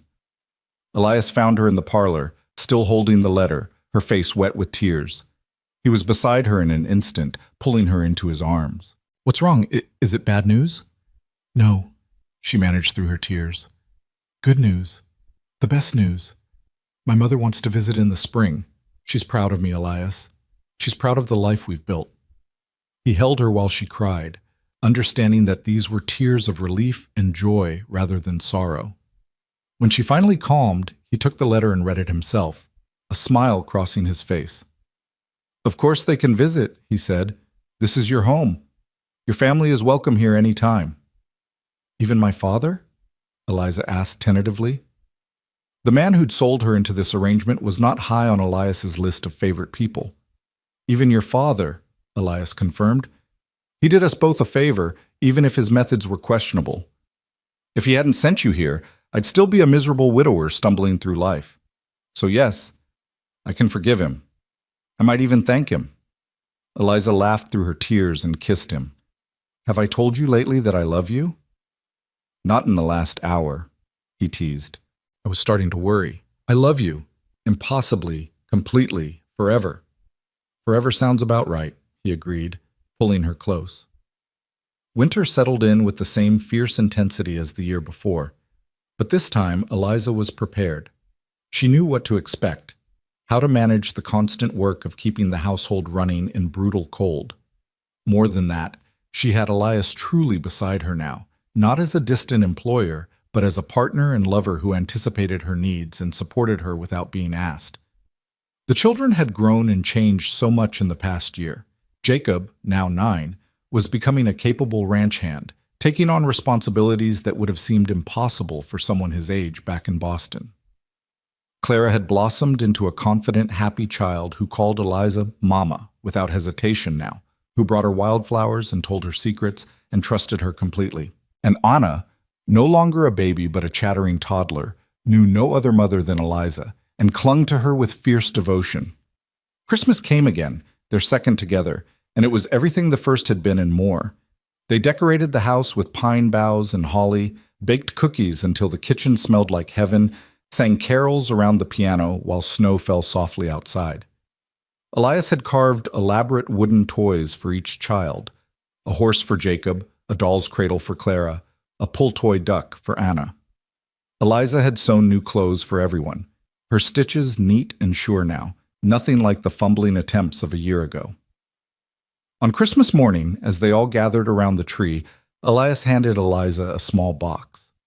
Inside was a delicate gold locket on a chain. When she opened it, she found two tiny portraits, one of herself, one of Elias. "So you'll always have me close to your heart," he said softly, "the way you're always close to mine." She burst into tears. The pregnancy made her cry at everything now, and threw her arms around his neck. "It's perfect. You're perfect. All of this is perfect." "Mama's crying again," Anna observed matter-of-factly. "Happy tears," Claire explained with the wisdom of her 6 years. "Grown-ups cry when they're happy sometimes." "That's silly," Jacob said, but he was smiling. That night, after the children were finally asleep, Anna in her new nightgown, Clara with her doll settled in its new cradle, Jacob with his carved horse on the shelf beside his bed, Eliza and Elias sat together by the fire. She was nestled against his side, his arm around her shoulders, his free hand resting on her belly where their baby kicked and turned. "Do you remember last Christmas?" she asked. "How awkward everything was? How we barely knew each other?" "I remember thinking you were the bravest person I'd ever met," Elias said. "Coming all this way to marry a stranger, facing down 3 grieving children and a broken man. I didn't show it well, but I was in awe of you from the start." "I was terrified," Eliza admitted. "Of you, of the children, of this whole enormous life I didn't know how to navigate. I cried myself to sleep most nights those first few weeks." "I know, I heard you." At her surprised look, he added, "The walls aren't that thick. It broke my heart, but I didn't know how to comfort you. Didn't think I had the right, since I was the cause of your unhappiness. You weren't the cause, circumstances were the cause, and you became the solution." She turned to look up at him. "You gave me exactly what I needed, even when neither of us knew what that was. You gave me time and space and patience. You let me find my own way while making sure I never felt truly alone. That was the greatest gift anyone's ever given me." He kissed her, slow and sweet, a kiss that promised forever. "You've given me back my life," he said against her lips. "I was just existing before you came, going through the motions, doing what needed to be done, but not really living. You changed that. You made me want to wake up in the morning, want to see what the day would bring, want to build a future instead of just mourning the past." "We built it together," Eliza corrected. "Every day, every choice, every moment. Together." January and February passed in a blur of cold and routine and the growing anticipation of the baby's arrival. Dr. Brennan had predicted a late March or early April birth, and as winter began its slow retreat toward spring, Eliza found herself both eager and terrified for what was coming. The fear crept up on her at unexpected moments. She'd be folding laundry or cooking supper, and suddenly she'd remember Sarah, remember how she'd died, and panic would seize her chest like a vice. What if the same thing happened to her? What if she left Elias a widower again, left these children she'd come to love as her own without a mother once more? Elias always seemed to know when the fear gripped her. He'd appear at her side, pull her into his arms, and murmur reassurances until her breathing calmed. "You're strong," he'd remind her. "Dr. Brennan said you're healthy. We're prepared this time. Everything will be fine." "You can't know that," she'd whisper. "No," he'd agree. "But I can believe it, and I can be here, every step of the way, making sure you have everything you need." In early March, with the baby's arrival imminent, Elias insisted that Mrs. Patterson come stay at the ranch. The older woman was delighted to be included, arriving with her carpet bag and a wealth of experience, having attended dozens of births over her years in Pine Ridge. "You're going to do wonderfully, dear," she assured Eliza. "I can tell just by looking at you. Strong bones, healthy color, baby sitting right where it should be. This will all be over before you know it, and you'll have a beautiful baby in your arms." But when Eliza's pains began on a cold morning in late March, all the reassurances in the world couldn't chase away the fear. It started as a dull ache in her lower back, something she initially dismissed as the normal discomfort of late pregnancy.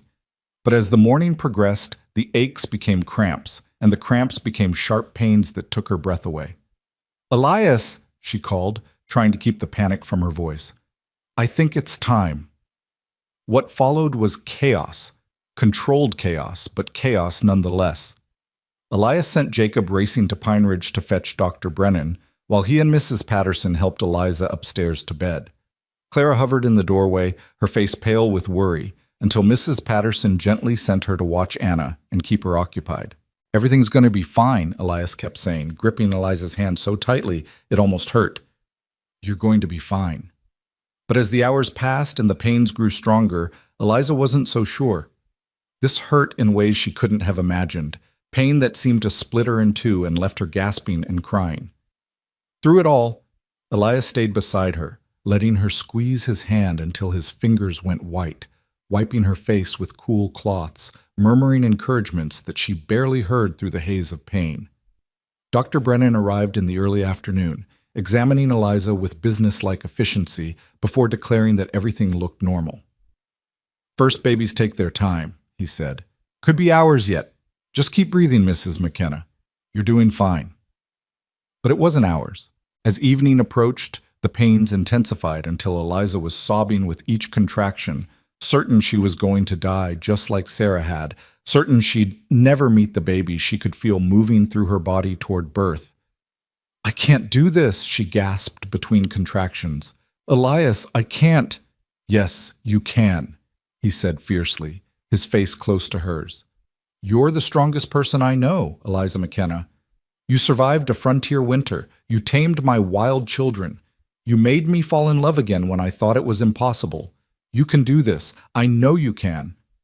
"What if something goes wrong? What if I—" "Nothing is going wrong," Dr. Brennan interrupted firmly. "I can see the baby's head. A few more pushes and you'll be holding your child. Mrs. Patterson, get ready." What happened next was a blur of pain and effort, and voices telling her to push harder, just a little more. Eliza bore down with everything she had, feeling like she was being torn apart, certain this was the end. And then, suddenly, impossibly, there was release, and a baby's cry filled the room. "It's a girl," Dr. Brennan announced, holding up a tiny, squalling infant. A healthy baby girl. Eliza collapsed back against the pillows, sobbing with relief and exhaustion and overwhelming joy. A girl. She had a daughter. She'd survived, and her baby had survived, and everything was going to be all right. Mrs. Patterson cleaned the baby quickly and efficiently before placing her in Eliza's arms. She was perfect, tiny and red-faced and furious at being born, but perfect nonetheless. Dark hair like Elias's, a button nose, impossibly small fingers that gripped Eliza's thumb with surprising strength. "Hello, little one," Eliza whispered, tears streaming down her face. "I'm your mama. I'm so happy to meet you." Elias leaned over them both, his own face wet with tears, his expression full of wonder. "She's beautiful. She's perfect. You're perfect." He kissed Eliza's forehead, then the baby's. "Thank you. Thank you for this gift, for being safe, for giving me another chance at this." "What should we name her?" Eliza asked, looking up at her husband. They'd discussed names for months, never quite settling on one that felt right, but now, looking at her daughter's face, Eliza knew exactly what she wanted. "Grace," she said. "I want to name her Grace, because that's what she is. Grace we didn't earn but received anyway. A new beginning, a symbol of everything good we've built together." Elias smiled through his tears. "Grace McKenna, it's perfect." Dr. Brennan finished his work and declared both mother and baby healthy. "You did beautifully, Mrs. McKenna. No complications, No excessive bleeding. Everything exactly as it should be. You'll be up and around in a few days. After the doctor and Mrs. Patterson left the room to give them privacy, Elias climbed carefully into bed beside Eliza, wrapping his arm around her shoulders as she cradled their daughter. They sat like that for a long time, just looking at the miracle they'd created, marveling at her tiny perfection. "Can we come in?" Clara's voice came from the doorway, tentative and hopeful. "We want to meet our sister." "Of course," Eliza said, smiling at her stepdaughter. "Come meet Grace." The children crept in, Jacob tall and trying to look mature, Clara bouncing with excitement, Anna toddling alongside, holding Mrs. Patterson's hand. They gathered around the bed, eyes wide with wonder as they looked at the baby. "She's so small," Jacob breathed. "Was I ever that small?" "Smaller, actually," Elias said. "You were a tiny thing when you were born." Clara reached out a tentative finger to touch Grace's hand, and the baby's fingers immediately wrapped around it. "She likes me," Clara exclaimed, delighted. "Of course she does," Eliza said. "You're her big sister. She's going to look up to you and learn from you." "Baby," Anna said, trying to climb onto the bed for a closer look. Elias scooped her up, letting her see Grace from his arms. They stayed like that for a while. The whole family gathered around the newest member, and Eliza felt her heart swell so large she thought it might burst. This was her family, these children, this man, this baby in her arms. This was the life she'd built from fear and duty and eventually love. This was home. Over the following weeks, as Eliza recovered and adjusted to life with a newborn, the whole household adapted to accommodate Grace's presence. Clara appointed herself the baby's chief protector, running to alert Eliza at the slightest whimper. Jacob was fascinated by every stage of the baby's development, asking endless questions about how babies grew and learned. Even Anna, initially jealous of the attention Grace received, gradually warmed to her new sister and could often be found patting the baby's head with surprising gentleness. Elias was completely besotted. He'd been a good father to his older children, but there was something different about experiencing this from the beginning with Eliza by his side. He took every opportunity to hold Grace, walking the floors with her when she cried at night, singing to her in that beautiful voice Eliza had discovered, staring at her with an expression of such tender adoration it made Eliza's chest ache. "I didn't think I could love anyone more than I loved my first three," he confessed one night as he rocked Grace to sleep. "But having her with you, knowing we created her together, it's different somehow. It doesn't diminish what I feel for Jacob, Clara, and Anna. It just expands everything, makes the world bigger and brighter." "I know what you mean," Eliza said. "I love all four of them so much. The three who made me a mother by choice and the one who made me a mother by birth. They're all mine, and I'm all theirs." Spring arrived in full force, the world exploding into green and gold. Eliza's mother's letters came more frequently now that mail could get through reliably, and she confirmed that she and Eliza's father would visit in June. Eliza was nervous about seeing her parents again, worried that they'd judge the life she'd built or find it lacking somehow. But she was also excited to show them what she'd accomplished, to prove that their sacrifice and hers had been worth it. The letter that arrived in early May, however, changed everything. Eliza was nursing Grace in the parlor, enjoying the quiet of mid-afternoon while the other children napped, when Elias came in with an envelope. His expression was strange, not worried exactly, but serious. "This just arrived from Boston," he said, handing it to her. "It's not your mother's handwriting?" With a sinking feeling, Eliza opened the letter. It was from Margaret, her dear friend, and the first line made her gasp. "Dearest Eliza, I'm writing with news I wish I didn't have to share. Your mother passed away peacefully in her sleep 3 weeks ago. Your father asked me to inform you, as he is not in a state to right himself. The funeral has already taken place. We couldn't wait for word to reach you and for you to travel back. I'm so very sorry, my dear friend. Your mother spoke of you constantly and was so proud of the life you'd built in Colorado." The letter continued, but Eliza couldn't read through her tears. Her mother was gone. The woman who'd raised her, loved her, encouraged her to be brave even when being brave had seemed impossible. Gone. And Eliza hadn't been there, hadn't said goodbye, would never see her again. Elias took Grace from her arms and passed the baby to Mrs. Patterson, who'd appeared in the doorway drawn by Eliza's sobs. Then he pulled Eliza into his arms and let her cry, holding her while she grieved, offering no empty platitudes but simply being there the way he always was. "I should have gone back," Eliza sobbed into his chest. "I should have visited. I should have—" "You couldn't have known," Elias said firmly. "And your mother knew you loved her. Your letters told her that. She died knowing you were happy and settled and building a beautiful life. That's what she wanted for you. She was supposed to visit. She was supposed to meet Grace." "I know, love, I know." The grief was a physical weight pressing down on Eliza's chest until she could barely breathe. For days she moved through her routines mechanically, caring for the children and the baby because they needed her, but feeling hollow inside.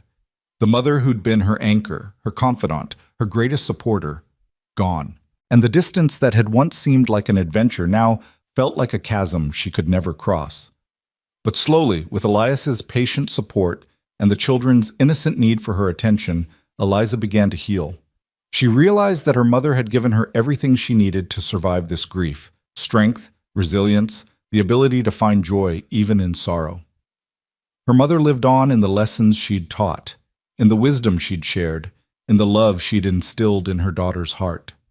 "She'd be so proud of you," Elias said one evening as they sat on the porch, watching the sunset paint the mountains gold. Grace was asleep in Eliza's arms, and the other children were playing in the yard. "Look at everything you've built here.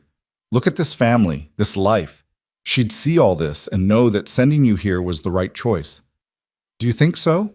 Eliza asked, wanting desperately to believe it. "I know so. You've become exactly the kind of woman she hoped you'd be. Strong, compassionate, capable of great love. That's her legacy, Eliza. That's how she lives on." Another letter arrived in late May, this one from her father. His handwriting was shaky, his words stilted with grief and regret, but the meaning was clear. He was proud of her, he was sorry for the way things had happened, and he wanted to visit, if she'd allow it, to meet his grandchildren and see the life his daughter had made. Eliza wrote back immediately, welcoming him. She had no anger left for him, no resentment over the arrangement that had brought her here. How could she, when it had led to this? To Elias and the children, to Grace and this ranch, to a life richer and fuller than anything she could have had in Boston. Her father arrived in June, looking older and more fragile than Eliza remembered. The journey had been hard on him, and grief had carved new lines into his face. But when he saw Eliza, healthy and strong and glowing with the confidence of someone who'd found her place in the world, his eyes filled with tears. "My girl," he said, embracing her, "look at you. Look at what you've become." "I'm happy, Papa," she said simply. "I know that wasn't the plan when you sent me here, but I'm truly happy." Over the week of his visit, Charles Callahan got to know his son-in-law and grandchildren. He watched Eliza work alongside Elias, saw how they moved together with the easy rhythm of a couple who truly knew each other. He observed the way the children adored their mother, how they sought her out for comfort and guidance and love. He held baby Grace and wept, telling Eliza that she looked just like her mother had at that age. On his last evening at the ranch, he pulled Eliza aside. "I need to tell you something," he said. "I've been carrying guilt about sending you here, about forcing you into an arrangement you didn't want. But seeing you now, seeing the life you've built, I realize it was the best thing I could have done for you." "Papa, let me finish," he interrupted gently. "In Boston, you would have married some acceptable young man from our social circle. You would have had a comfortable life, certainly, but a small one, limited, constrained by all the expectations and rules of society. Here, you've become someone extraordinary. You've found love, real love, and built a family that's yours by choice as much as by birth. You've discovered strength you never knew you had. I didn't do you a disservice, Eliza. I gave you wings, even if neither of us knew it at the time." Eliza hugged her father, tears streaming down both their faces. "Thank you," she whispered, "for giving me this chance, even if it was born of desperation. Thank you for everything." "Your mother was right about you," he said. "She always said you'd find your way, that you were stronger than you looked. I wish she could see you now." "She can," Eliza said with certainty. "Wherever she is, she can see, and she knows." After her father left, the summer settled into a peaceful rhythm. Eliza's garden flourished once again, providing bounty for the table and pride in her heart. Grace grew rapidly, becoming more alert and responsive every day. The older children thrived under the structure and love Eliza and Elias provided, and the ranch prospered, blessed by good weather and hard work, and the partnership of two people who'd learned to pull in the same direction. One evening in late July, the whole family gathered on the porch to watch the sunset. It had become a ritual of sorts, this quiet time together at the end of the day. Jacob sat on the steps, whittling a piece of wood. Clara had Grace in her lap, making faces to make the baby smile. Anna was pressed against Elias's side, sucking her thumb and fighting sleep. And Eliza sat beside her husband, his arm around her shoulders, her head on his chest. "This is my favorite time of day," Clara said, not looking up from the baby. "When we're all together like this." "Mine too," Jacob agreed.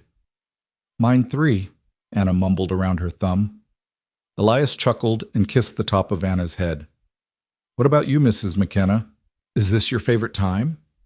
Eliza looked around at her family, at the children she'd come to love, at the baby she'd birthed, at the man who'd captured her heart when she'd thought it impossible. She thought about the frightened girl who'd stepped off a stagecoach 14 months ago, certain her life was over. She thought about the journey from fear to acceptance to genuine happiness. She thought about all the small moments and large triumphs that had brought her here, to this porch, to this family, to this perfect, imperfect life. "Every moment is my favorite," she said, "because every moment led me here to all of you." "Even the hard moments?" Claire asked. "Especially the hard moments," Eliza confirmed. "They taught me who I could be. They showed me what I was capable of. Without them, I wouldn't appreciate this, all of this, nearly as much as I do." Elias pulled her closer, pressing a kiss to her temple. "You know what I was thinking about earlier?" "What?" "About how I used to stand at Sarah's grave every evening, trapped in the past, unable to move forward. And now I'm here, on this porch, watching sunsets with you and our children, firmly planted in the present and looking forward to the future. That's what you gave me, Eliza. The ability to live again, not just exist." "We gave that to each other," Eliza corrected. "You gave me a place to belong, a family to love, a purpose I never knew I needed. We saved each other, Elias." As the sun sank below the mountains and the first stars appeared in the darkening sky, Eliza felt a peace so complete it was almost overwhelming. She'd traveled across a continent to marry a stranger, had faced loneliness and fear and grief, had worked harder than she'd ever imagined possible. But every struggle had been worth it for this. For the warmth of Elias's arm around her, for the sound of her children's laughter, for the life they'd all built together from the ruins of loss and the foundation of hope. "Mama?" Clara's voice broke into her thoughts. "Can I tell you something?" "Of course, sweetheart." "I used to think that when Papa married you, we were losing Mama forever, like you were erasing her or replacing her." Clara looked up, her blue eyes, Sarah's eyes, serious and clear. "But now I understand that's not how it works. Mama will always be my first mama, the one who gave birth to me and loved me. But you're my mama too, the one who's here now, loving me and teaching me and helping me grow. I have two mamas, and that makes me luckier than most kids, not less lucky." Eliza's vision blurred with tears. "That's exactly right, Clara. You are lucky. Lucky to have been born to a woman who loved you so much, and lucky that I get to love you now. We're both your mothers, just in different ways." "Do you think she would like you?" Clara asked. "My first mama?" Eliza thought about Sarah, beautiful, beloved Sarah, who died bringing life into the world. "I hope so. I think any mother would appreciate someone who loved her children and cared for them when she couldn't be there anymore. I like to think we would have been friends, your first mama and me." "I think so too," Clara said, smiling. She looked down at Grace, who'd fallen asleep in her arms.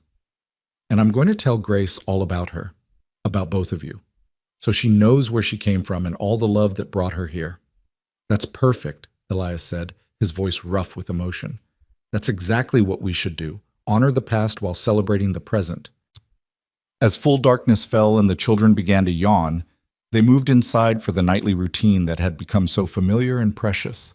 Baths and bedtime stories, prayers and tucking in, kisses and promises to see each other in the morning. When all 4 children were finally asleep, Eliza and Elias stood in the hallway, looking in on each of them in turn. Jacob sprawled across his bed with a book fallen open beside him. Clara curled up with the quilt they'd finished together, the one with Sarah's stitches and Eliza's side by side. Anna clutching her favorite stuffed rabbit, one thumb in her mouth. And Grace, tiny and perfect in her cradle, breathing softly in the darkness. "We did good," Elias whispered, wrapping his arms around Eliza from behind. "We did," she agreed, leaning back against his chest. They went to their room, the room that had been Sarah's, then Elias's, and was now truly theirs, and prepared for bed. As they lay together in the darkness, Elias's hand on Eliza's waist and her head on his shoulder, they talked quietly about plans for the coming days, for the harvest season, for the winter ahead. "I love you," Elias said, the words coming easily now, naturally, said and heard every day, but never losing their power. "I love you more than I thought possible. You've made me whole again, Eliza." "I love you too," she replied, turning to kiss him. "You've given me everything I never knew I wanted. A home, a family, a purpose, a partnership. You've made me the woman I was meant to be." They made love slowly, tenderly, celebrating the connection they'd forged and the future they were building. And afterward, as they lay entwined in the darkness, Eliza thought about the journey that had brought her here. From Boston to Colorado, from fear to courage, from loneliness to love. From a girl who'd been sold into marriage to a woman who'd claimed that marriage and made it her own. "Sometimes," she whispered into the darkness, "the life you never wanted becomes the one you were meant for." "And sometimes," Elias replied, "the person you didn't choose becomes the one you couldn't imagine living without." They fell asleep like that, wrapped in each other and in the life they'd created, blessed by the past and hopeful for the future. Outside, the Colorado night was full of stars, and somewhere in that vast darkness, Eliza liked to imagine her mother and Sarah watching over them, pleased with what their sacrifices and love had made possible. The virgin bride who'd healed the rancher's heart had found her own healing in return. She'd built a family from fragments, created love from duty, and discovered that sometimes the greatest blessings come wrapped in the most unexpected packages. She was Eliza McKenna now, wife and mother, pioneer and partner, a woman who'd journeyed across a continent and found home in the last place she'd expected. And as the seasons turned and the years passed, as children grew and the ranch prospered and love deepened into something unshakable, Eliza would look back on that terrified girl who'd stepped off a stagecoach into an uncertain future and barely recognize her. That girl had been transformed by love and work and the simple daily choice to embrace life rather than merely endure it. The life she'd been given had become the life she'd claimed, and that, Eliza knew with absolute certainty, was the most beautiful ending of all.